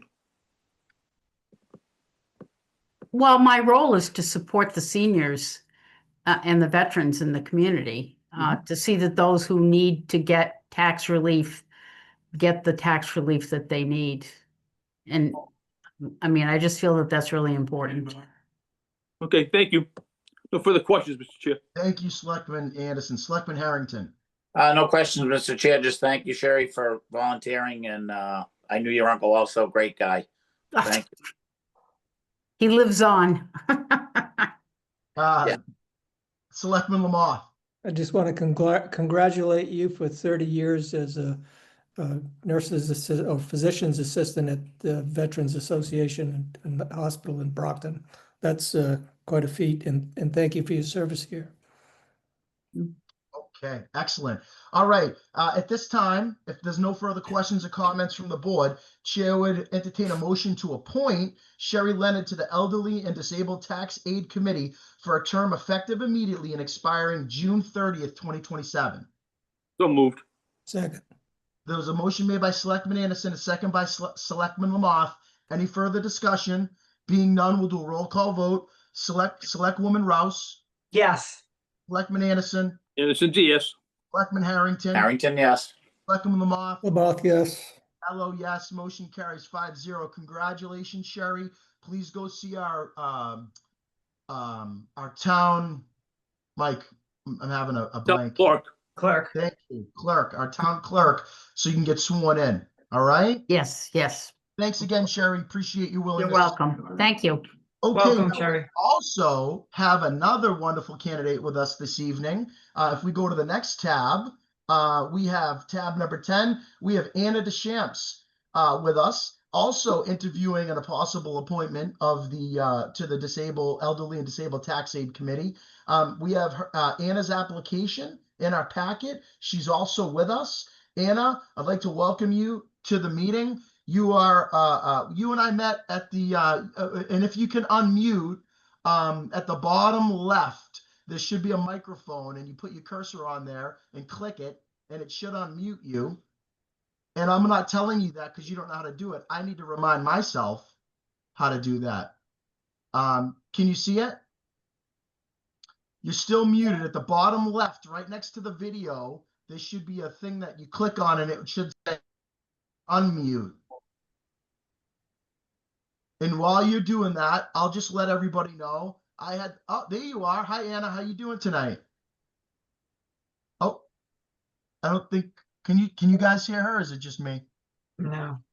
Anna, I know I'm asking a lot. Can you turn the volume up? Okay, she said 1 sec.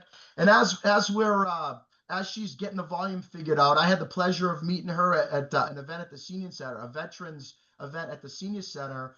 She's a kind of a neighbor of mine over on Spring Street. She's been here for 55 plus years and has an impressive resume as well. So very blessed to have you with us this evening. Anna, can we hear you at all now? No, my mouth reading's not that good.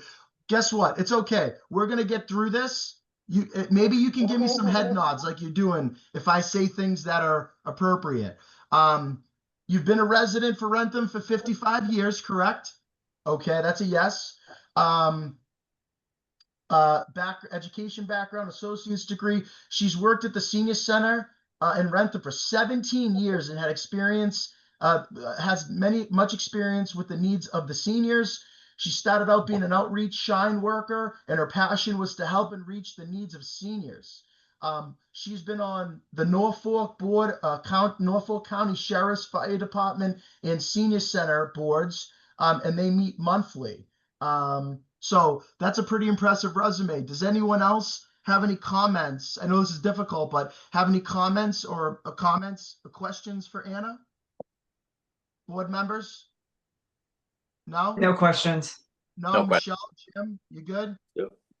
Jim, you good? I'm good, thanks. Phil, you good? Yes. Roy, you're good? Okay. So Anna, thank you so much. Your resume speaks for itself. Wonderful long-term resident. I'm going to go ahead and make a motion at this time. Chair would entertain a motion to appoint Anna DeShams to the Elderly and Disabled Tax Aid Committee for a term effective immediately and expiring June 30th, 2026. So moved. Motion made by Selectman Anderson. Is there a second? Second by Selectwoman Rouse. Any further discussion? Being none, we'll do a roll call vote. Selectwoman Rouse? Yes. Anderson? Anderson's a yes. Harrington? Harrington, yes. Lamoth? Lamoth, yes. Gallo, yes. Motion carries 5-0. Congratulations. And like we said to Sherry, please make sure you go see the town clerk so you can get sworn in. Okay? All right. Thanks. Have a great night.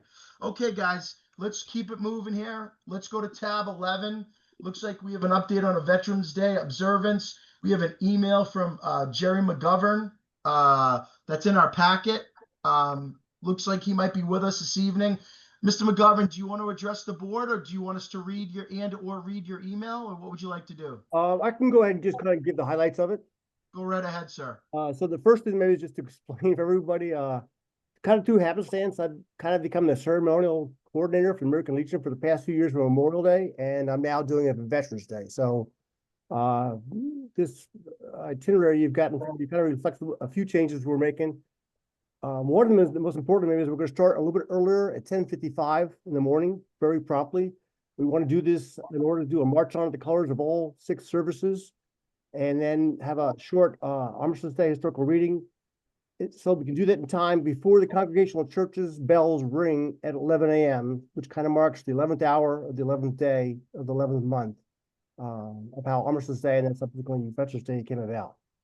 We're going to do a little more ceremonial aspects to the event, as I mentioned, with the march on the flags from the services. We're going to provide an overview of the historical aspect of the commons that relates to military service and Wrentham's veterans. And at the end of the ceremony, we're going to do a march off the colors where we will play the service song for each of the 6 services and ask those veterans in attendance to follow behind their service flag to a point on the common where we traditionally do pictures of all the veterans available that attend.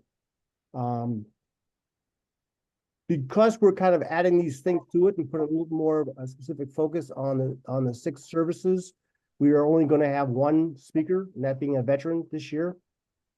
And we also want to make sure we get this done because at 11:45, following the ceremony, there will be a dedication of the new pavilion at the American Legion Post on South Street to 2 of our veterans. And then the last point that you have in my email, but just to be clear, as I've done these things over the past couple of years, I have not been the person who has made this contact with our state officials. That's actually kind of come about a couple of different ways. I usually want to be the one that they talk with to clarify any time frames and those kind of things. But just to be sure, I have not contacted either our state rep or our state senator at this point to invite them. They're certainly invited to come, but usually I think it's more appropriate that initial invitation comes from the select board's office. Okay. Mr. Chair? Anything else? Hold on, Jim. Anything else? Mr. McGovern? No, that's it. Okay, thank you. Go ahead, Jim. I just want to clarify, that's on Tuesday, November 11th at 10:55? Yes. Okay, thank you. On the common. Thank you. Email will be sent out, calendar invite as well. Any other questions for Mr. McGovern? Any of the other board members? No, everyone shaking their head no. Okay, thanks for the update. Appreciate it. Have a good night. All right, moving on to tab number 12. Let's have a discussion about our alcohol licensing policy. So again, in speaking to trying to keep updated and relevant with all of our policies, we thought it would be prudent to have an updated conversation relating to our alcohol policy. Mr. King, do you want to kind of give a quick background on how we got to this point and the objectives that we're trying to accomplish this evening. There'll be no formal vote. This is more of just a conversation. You know, as the board remembers, we kind of ran into a little snafu when that gentleman AJ was trying to come before us with his liquor license for the gentleman that's taking over for Parker's Pub. And it kind of became clear to us that we needed to do some research to make sure that, you know, our licenses were still relevant. You know, our common vics match them. Do we want our common vics to match them? I think we do. And a few other housekeeping items came up, which sparked a broader conversation for us to have this conversation about taking a look at the alcohol licensing policy. Mike, with that, I'll turn it over to you. So thank you, Mr. Chair. So just to kind of set the stage here, we were having that conversation previously with AJ's Pub. The town of Wrentham does not and did not have an alcohol licensing policy. And subsequent to that meeting, town council was contacted, and they do recommend that the town adopt an alcohol licensing policy. And what we did was we started to look at what other communities had in terms of their policies and doing research and working with town council to draft a policy. Now, some of these policies are short, and other ones are quite lengthy, you know, over 20 pages. And this one that's in your packet before you is a 5-page policy that really hits upon the items necessary without getting too much details that, you know, are replicated in ABCC regulations. So what you have before you is kind of an ability to look at some generalized information for any license holders that we can give them, so they'll be provided this policy so they understand what their expectations are as license holders and what the expectations are of the select board for those license holders in some general hours, so you that the select board in the future would expect to grant for someone coming forward for an alcoholic beverages license. And I just will note that we, in working with town council, we worked with Alexander Castro, who's on the call this evening.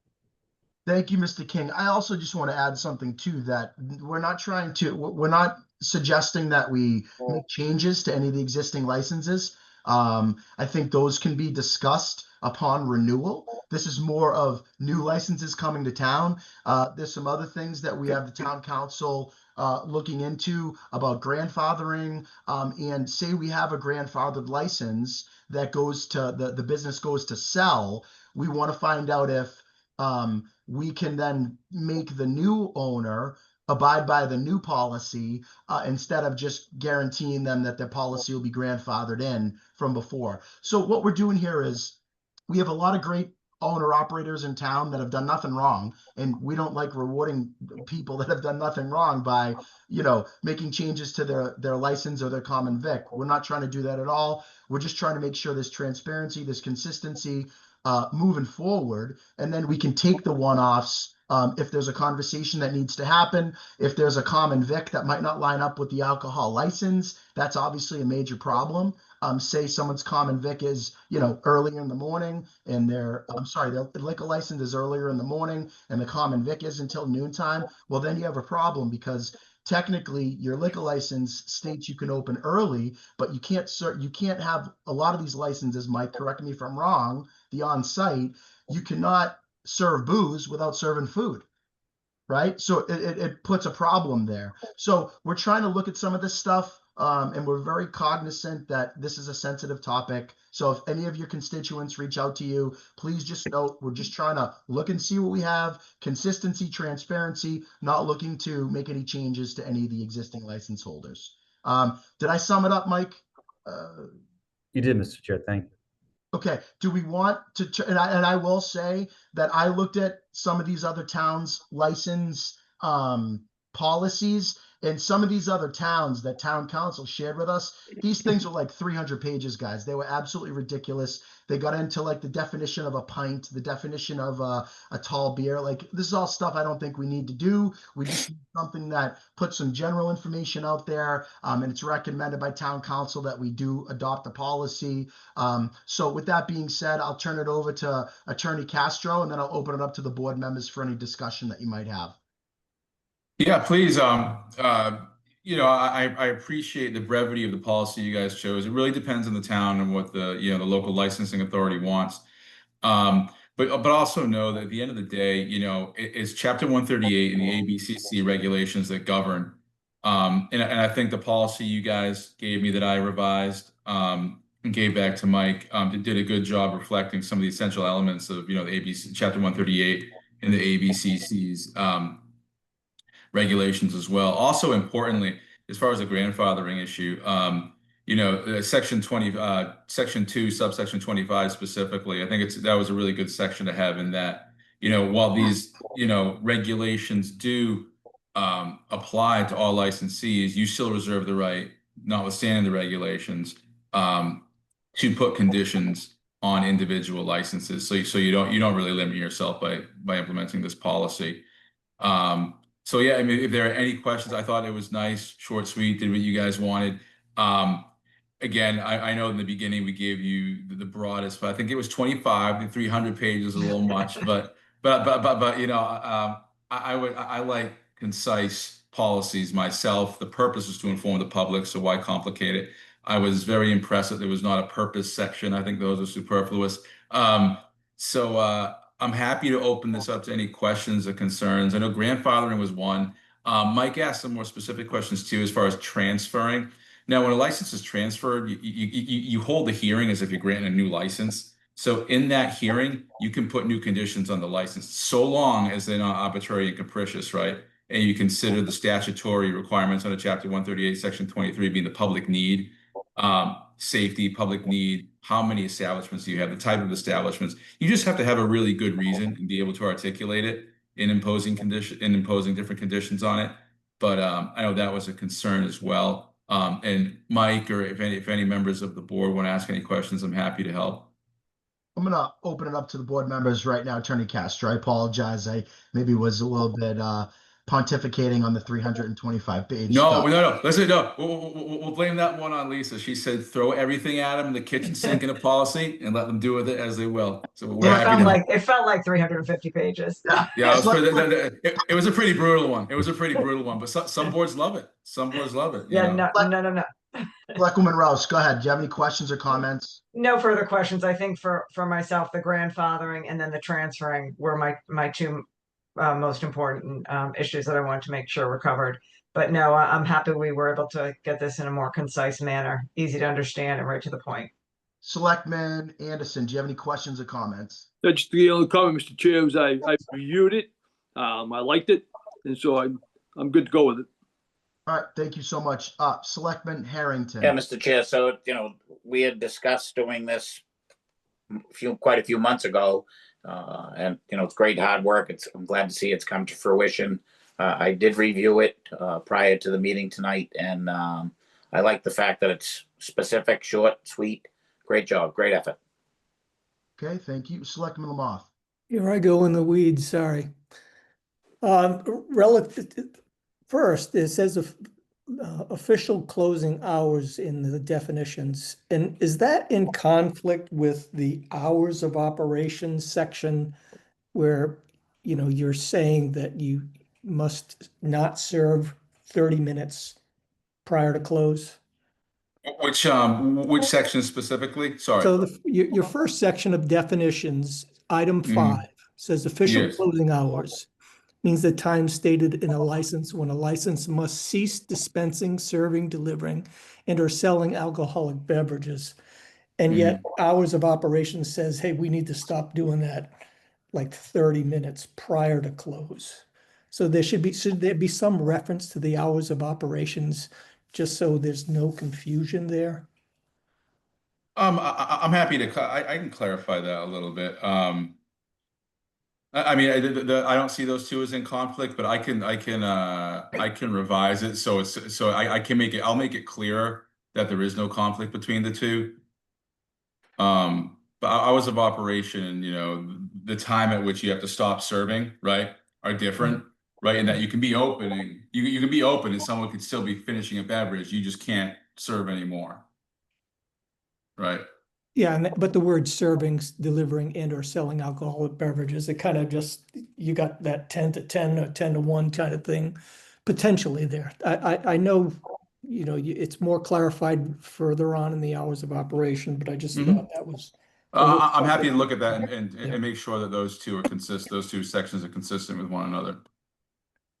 In a previous discussion, and maybe you can answer this for me, I asked about the logging of violations and disciplinary action. Is that a Massachusetts requirement? I mean, yes. I mean, you have I mean, what do you mean logging? To define logging in, record. You have to hold a hearing if you're going to implement a discipline or a violation. If there's a violation, and if you plan to do anything about it, but you do have to record it. But the licensee has to log their disciplinary actions taken against them and also violations that are happening on premises or not. I can double check that. That's not something I've looked into recently, but I'm happy to double check. You see, do they have to create an individual log themselves, or do they have to report it to the ABCC or the local licensing authority? Well, that we saw that in a previous appendix of a license I got you. earlier today, and it Mhm. wasn't consistent by previous owners, and that just kind of threw me for a loop. Sure. So in which case I'll look into the requirements for logging and or reporting a violation. And if so, it's required. I think we should insert it here as well. Sure. Okay.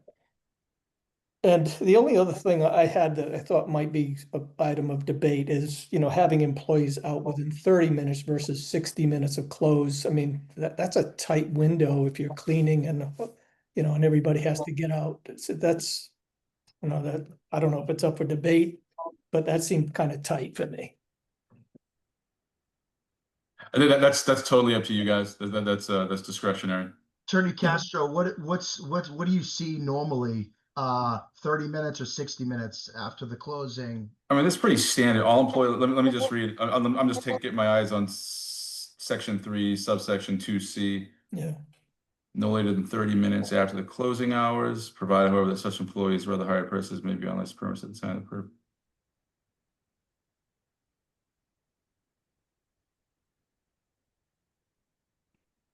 Yeah, I mean, you have to get everyone off you don't need, but if somebody's sitting there cleaning, repairing, or doing, you know, doing any other restaurant non-alcohol related duties, you're good.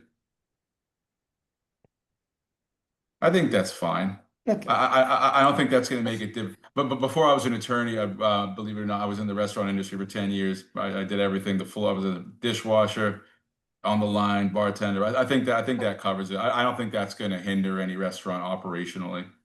Okay. And if so, you know, invite them. You know, if you know we want to implement the policy, we can maybe get some feedback. You know, if you all are concerned about your local restaurants, just say, hey, does this seem reasonable? You know, is this gonna hurt your operation? You know, when they have the cleaning crew come in, but I think they should be fine. All right. Thank you. Appreciate your All right. professionalism.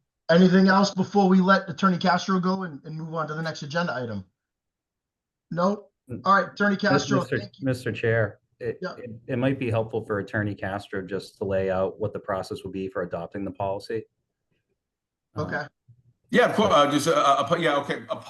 Well, number one, a public hearing, just on the policy generally. Now, might give me some follow-up questions. Something we have to keep an eye out on is that in implementing the policy, if we cut the hours for any individual license, that by implementing the policy, we need an individual hearing for each licensee.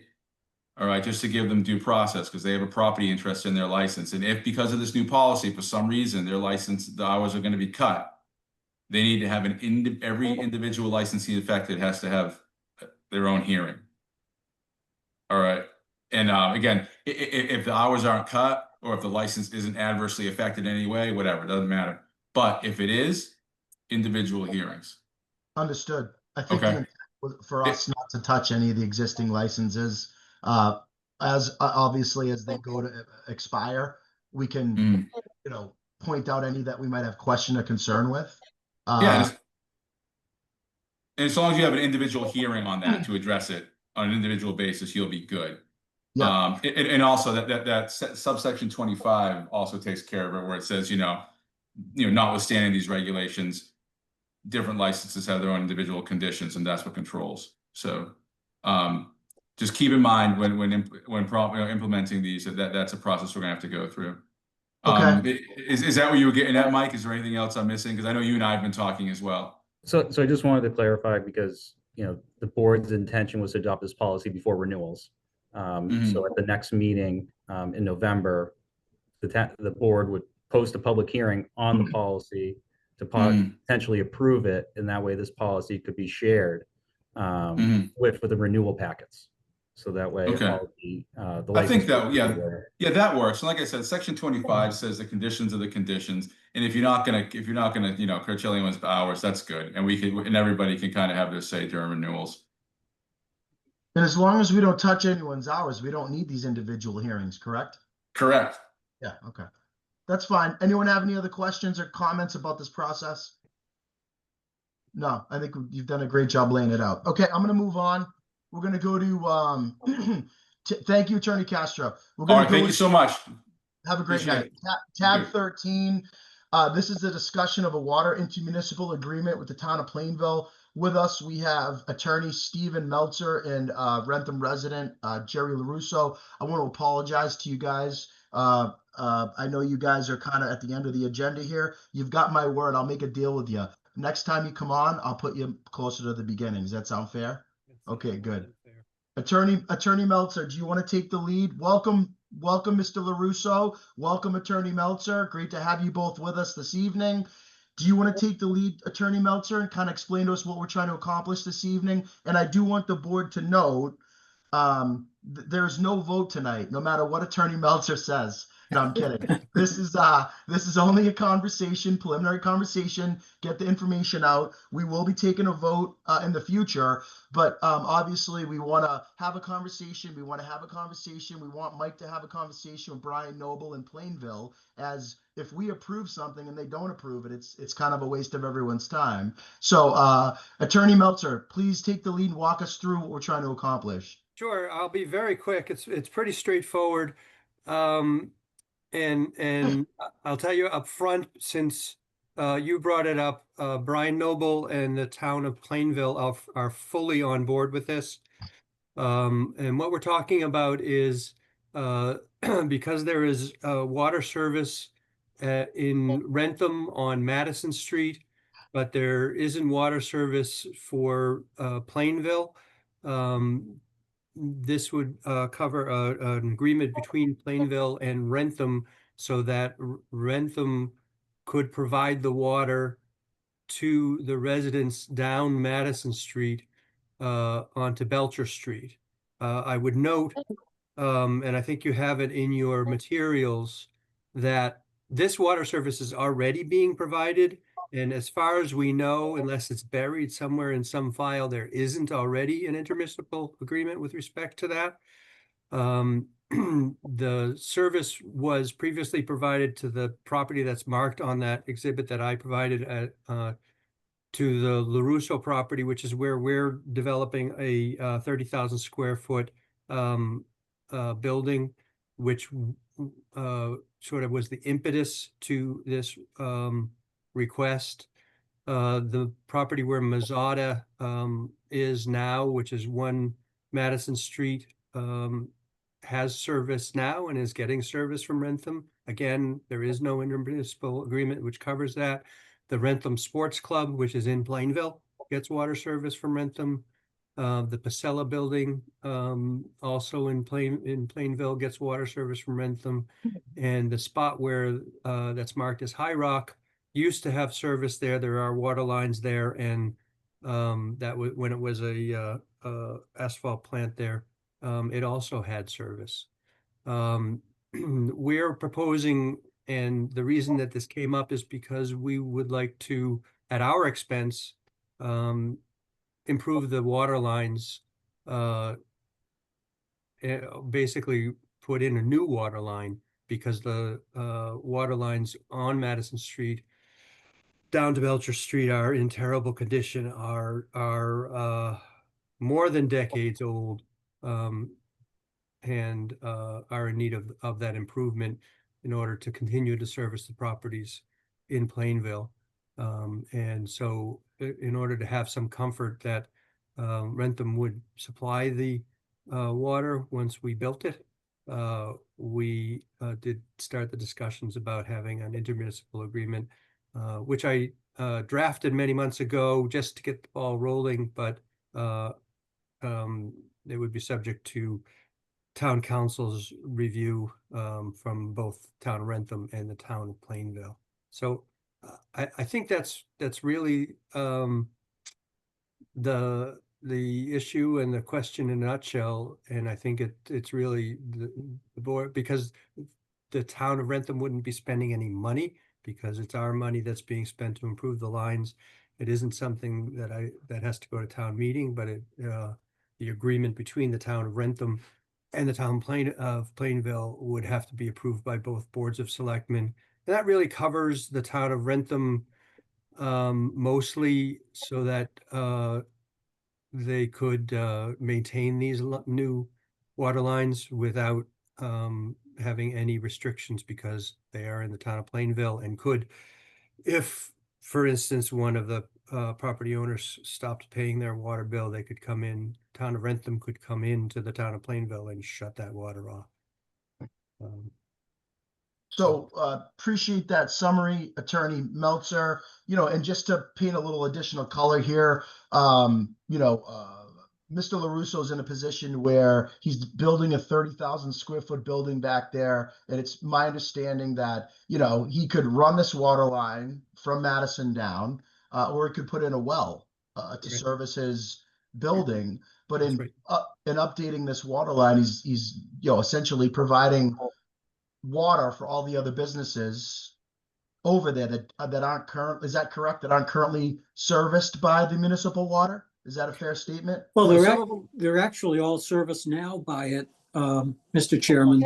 We just, that line has been a problem, as the highway department can tell you. It breaks frequently, and just, it needs to be updated. And once you get down kind of to the Plainville line, it's really just a series of 1 and 2 inch lines that really aren't competent, for fire suppression and things like that. Understood. And, this being an intermunicipal agreement, I know as a selectman, I haven't really had to deal with this much. So, obviously, Mike King, you can provide a little more color as needed, but my understanding is obviously it's exactly what it sounds like. Wrentham would provide the water, right? Plainville, would obviously bill. We would bill. Explain to me how it would work. We provide the water, we bill Plainville, and then Plainville bills the actual occupant, the actual owners. So Wrentham would be providing the water and would be billing the property owners directly.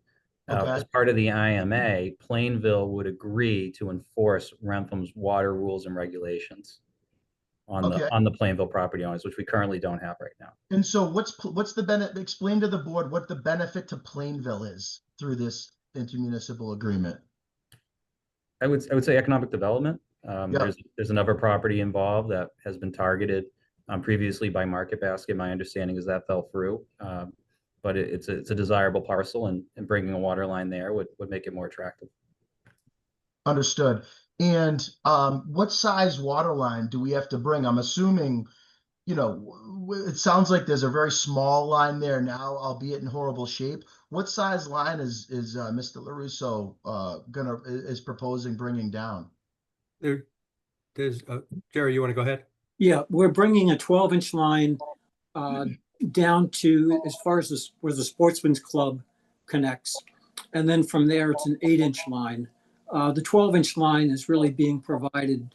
It was kind of designed around Market Basket potentially coming in.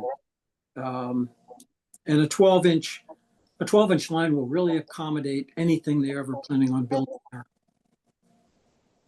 Okay, that's great. Mr. Antonoli, I appreciate you sticking around. What is your comment on this? Do you see any issues that the board should be aware of? This might sound like a dumb question, but I'm assuming a 12-inch line is plenty sufficient for what we're trying to accomplish here. Yeah, I think Mr. LaRusso's been very gracious in agreeing to put the new water main in. And it's definitely needed. As they pointed out, they're having a lot of breaks down there. So as long as Plainville's willing to abide by our rules and regs and our restrictions when we have them, it really isn't, there's no negative to Wrentham. And then Mr. LaRusso puts the line in, Brian, and then it's our responsibility to maintain the line, correct? I'm not sure if that's been determined yet. I know I discussed it with Mike King, and I don't know where we are with that, Mike. So Mike, enlighten us. Sure. Has that conversation happened? So we've been having a conversation with town council about the possibility of Plainville owning and maintaining the line at their own expense, and abiding by the rules and regulations, which would circumvent the need for a possible easement being granted to the town of Wrentham, because the town of Plainville would need to grant an easement for Wrentham to have access to that line within their layout. So it would facilitate, make things a little bit easier for the town and the DPW, and speaking with the DPW director. Well, I would imagine so if we don't have to maintain a water line, right? But we get the water benefits. So Wrentham Water would go through that line, and Wrentham would charge for that water. Yeah, and we wouldn't have to maintain it. That would be the idea behind it. Sounds like you guys know how to put a deal together. Okay. So that sounds very gracious. Select board members, do we have any questions for Attorney Meltzer or Mr. LaRusso while we have them both with us? Mr. Start Chair, with Selectwoman Rouse, I don't have any questions at this time. Thank you. Selectman Anderson. yeah, Mr. Chair. Yep. So Attorney Meltzer, just a quick question. Once this water line is put in place, are you planning on extending that water line for further economic development in Plainville? Well, there is a plan which should be in your packet. The water line extends down to the property that's listed as, it's 3 Belcher Street, the LaRusso property. And then there's a loop through the High Rock property. There is no plan to extend it beyond there, no. There's the only thing beyond there is the Laidlaw facility. Mr. Chair? Yes, sir. Yeah, through you, can I ask a question to DPW Superintendent? Of course, please go ahead. Yeah. So Brian, I know that, for several years now, we've had, severe water drought. And how would this affect water for residents, like on the Madison Street area, the Thurston Street area, if we were to take some of that water and supply it to Plainville? I don't think there's going to be any issues. We're already supplying water, yes, via smaller lines. Part of their process is they do have to run the hydraulic model, which we do have all developers do, which simulates water usage based off what they're putting in and how it's going to affect the people around them. So in Wrentham. So that would answer that question to a 100% level.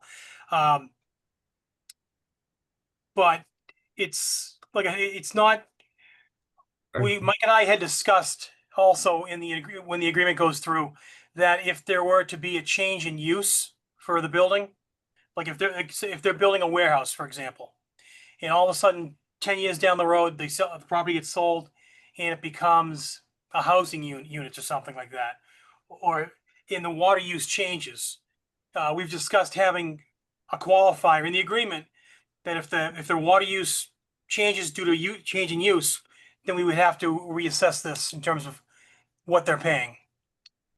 Or just what they're paying, or if we would actually allow them to utilize the additional water.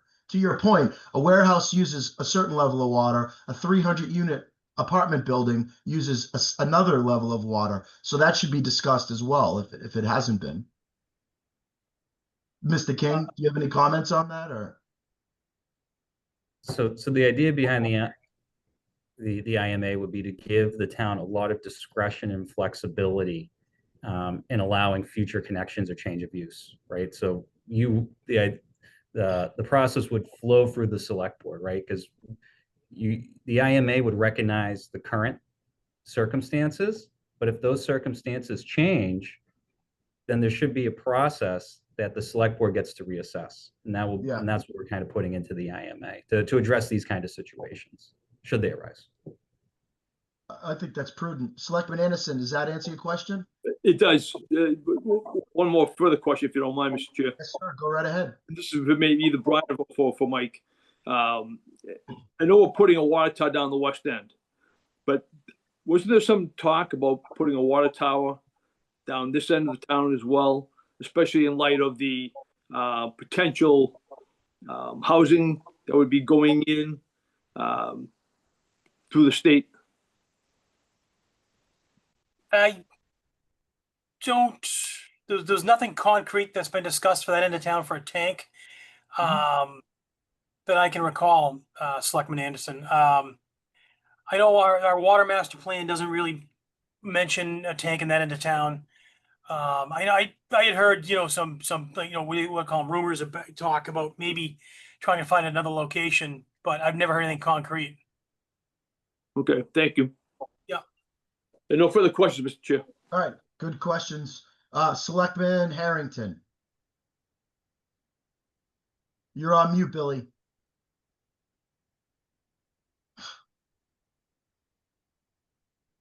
Thank you, Mr. Chair. So my only concern is the businesses that are down in that portion of town belong on Madison, Pachella Pipe, Commonwealth of Mass, the Sportsman's Club. That, I mean, those are not big water usage, volumes. What type of a building are you planning on putting in there? And then, you said something about future development with regards to water usage.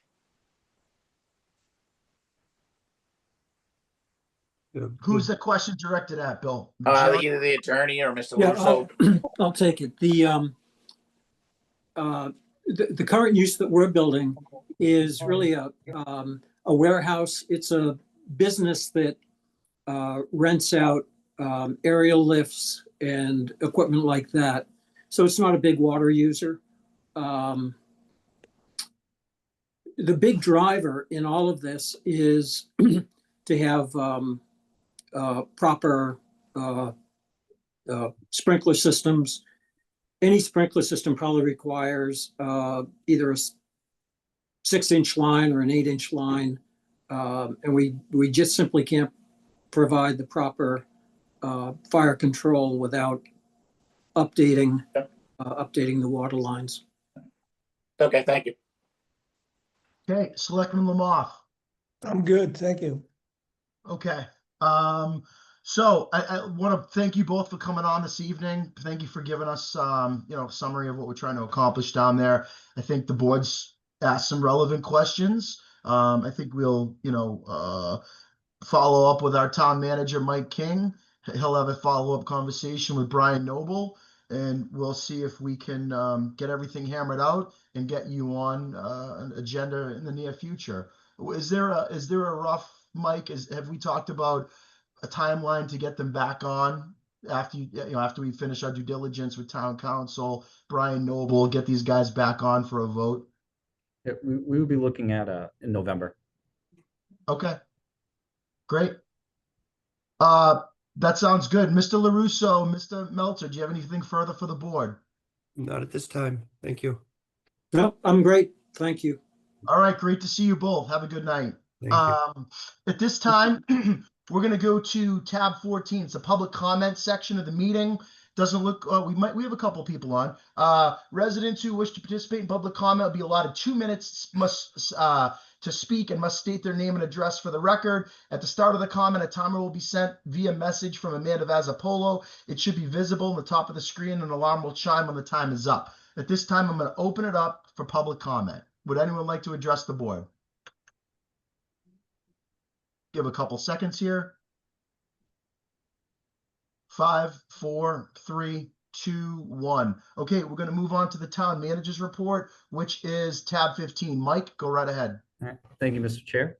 I'd like to begin with an announcement that the town of Wrentham has received the Government Finance Officers Association GFOA Budget Award for the second year in a row. We've just received notice.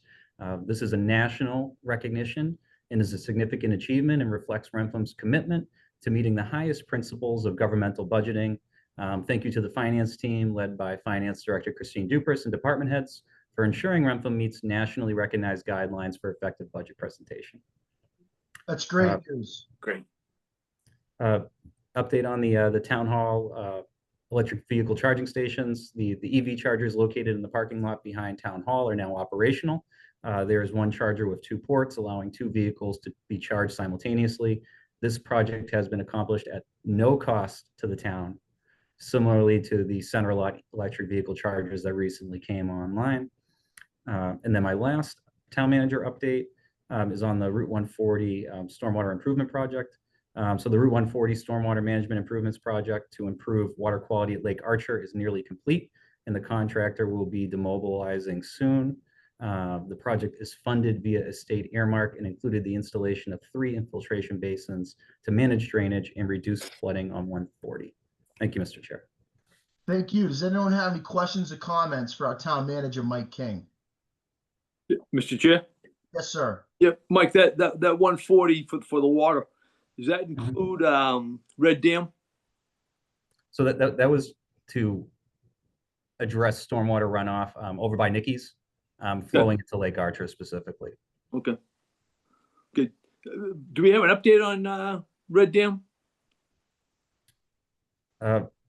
In terms of? Well, I know this is going back probably 3 or 4 years. There was talk about, breaching Red Dam because of potential flooding that could affect the town of Norfolk. And I just don't think we've followed up on that at all. Maybe Brian, if Brian's still on, maybe he could give us an update. Yeah, Selectman Anderson, you're referring to Eagle Dam. Yes. Yeah. Dam. Yeah, Eagle Dam has that's really hasn't gone anywhere. It's kind of been in a holding pattern for the last 2 or 3 years, like you said. Yeah. Okay. It basically at some point it would need the select board to make a decision on which way we wanted to go with that. Okay. I have no issue putting that on if there's an update to be had, Mike, we could put that on a future agenda to talk about where things stand. My recollection, and I know we got to be careful because it wasn't on an agenda, but my recollection was there was grant money, maybe there wasn't grant money. It was going to cost us, a certain dollar amount to fix it versus a certain dollar amount to breach it. And the cost to fix it was very, very high. And I don't know that we were going to be able to get a lot of grant money to cover that cost, was my recollection. So I'm very open to having the conversation again. I mean, and Brian, obviously we'll rely on you to let Mike know if the situation becomes a severe one where the dam could breach. Obviously we need to know about that and we need to move things along. Absolutely. So through you, Mr. Chair, isn't Brian, does the Office of Dam Inspection still do their biannual check? The inspections are done by us. Oh, okay. Yeah, every 5 years, I think it is now. That's a low hazard dam. It's been rated as failing and poor since before I got here. It's just because it's a low hazard dam, there are 0 grant dollars for it. I mean, officially you can apply for grants, but you will not. You don't get them. They'll tell you right before you even apply, unless you're a significant or high hazard. Don't even bother applying. You will not get money. Right, so the Eagle Dam would be the higher concern, which is the one on Lake Pearl behind it up on Gilmore, correct? No, the one Red Dam is the one on Gilmore behind it. That's the one that holds Lake Pearl. That's the one that holds it. Okay, I'm sorry. Yeah, that's a high hazard dam that is also in rough condition. But right now I have a grant to design the repairs for that. And I just put in paperwork today to express interest in applying for a grant for $1 million for construction on the repairing the dam. Okay. All right. Damn it. Yeah, seriously. Anything else for our town manager? No? All right, Selectman Anderson, you're up. Yeah, Mr. Chair, with your permission, Motion to adjourn. I'll second that. Okay, motion was made by Selectman Anderson. There was a second by Selectwoman Rouse. Any further discussion? Being none, Selectwoman Rouse, Yes. Yes. Anderson, Harrington, Harrington, yes. Lamoth, Yes. Gallo, yes. Motion carries 5-0. Great job tonight, everybody. Chris, go take care of yourself. Yeah, thanks. Take Bye-bye. care all.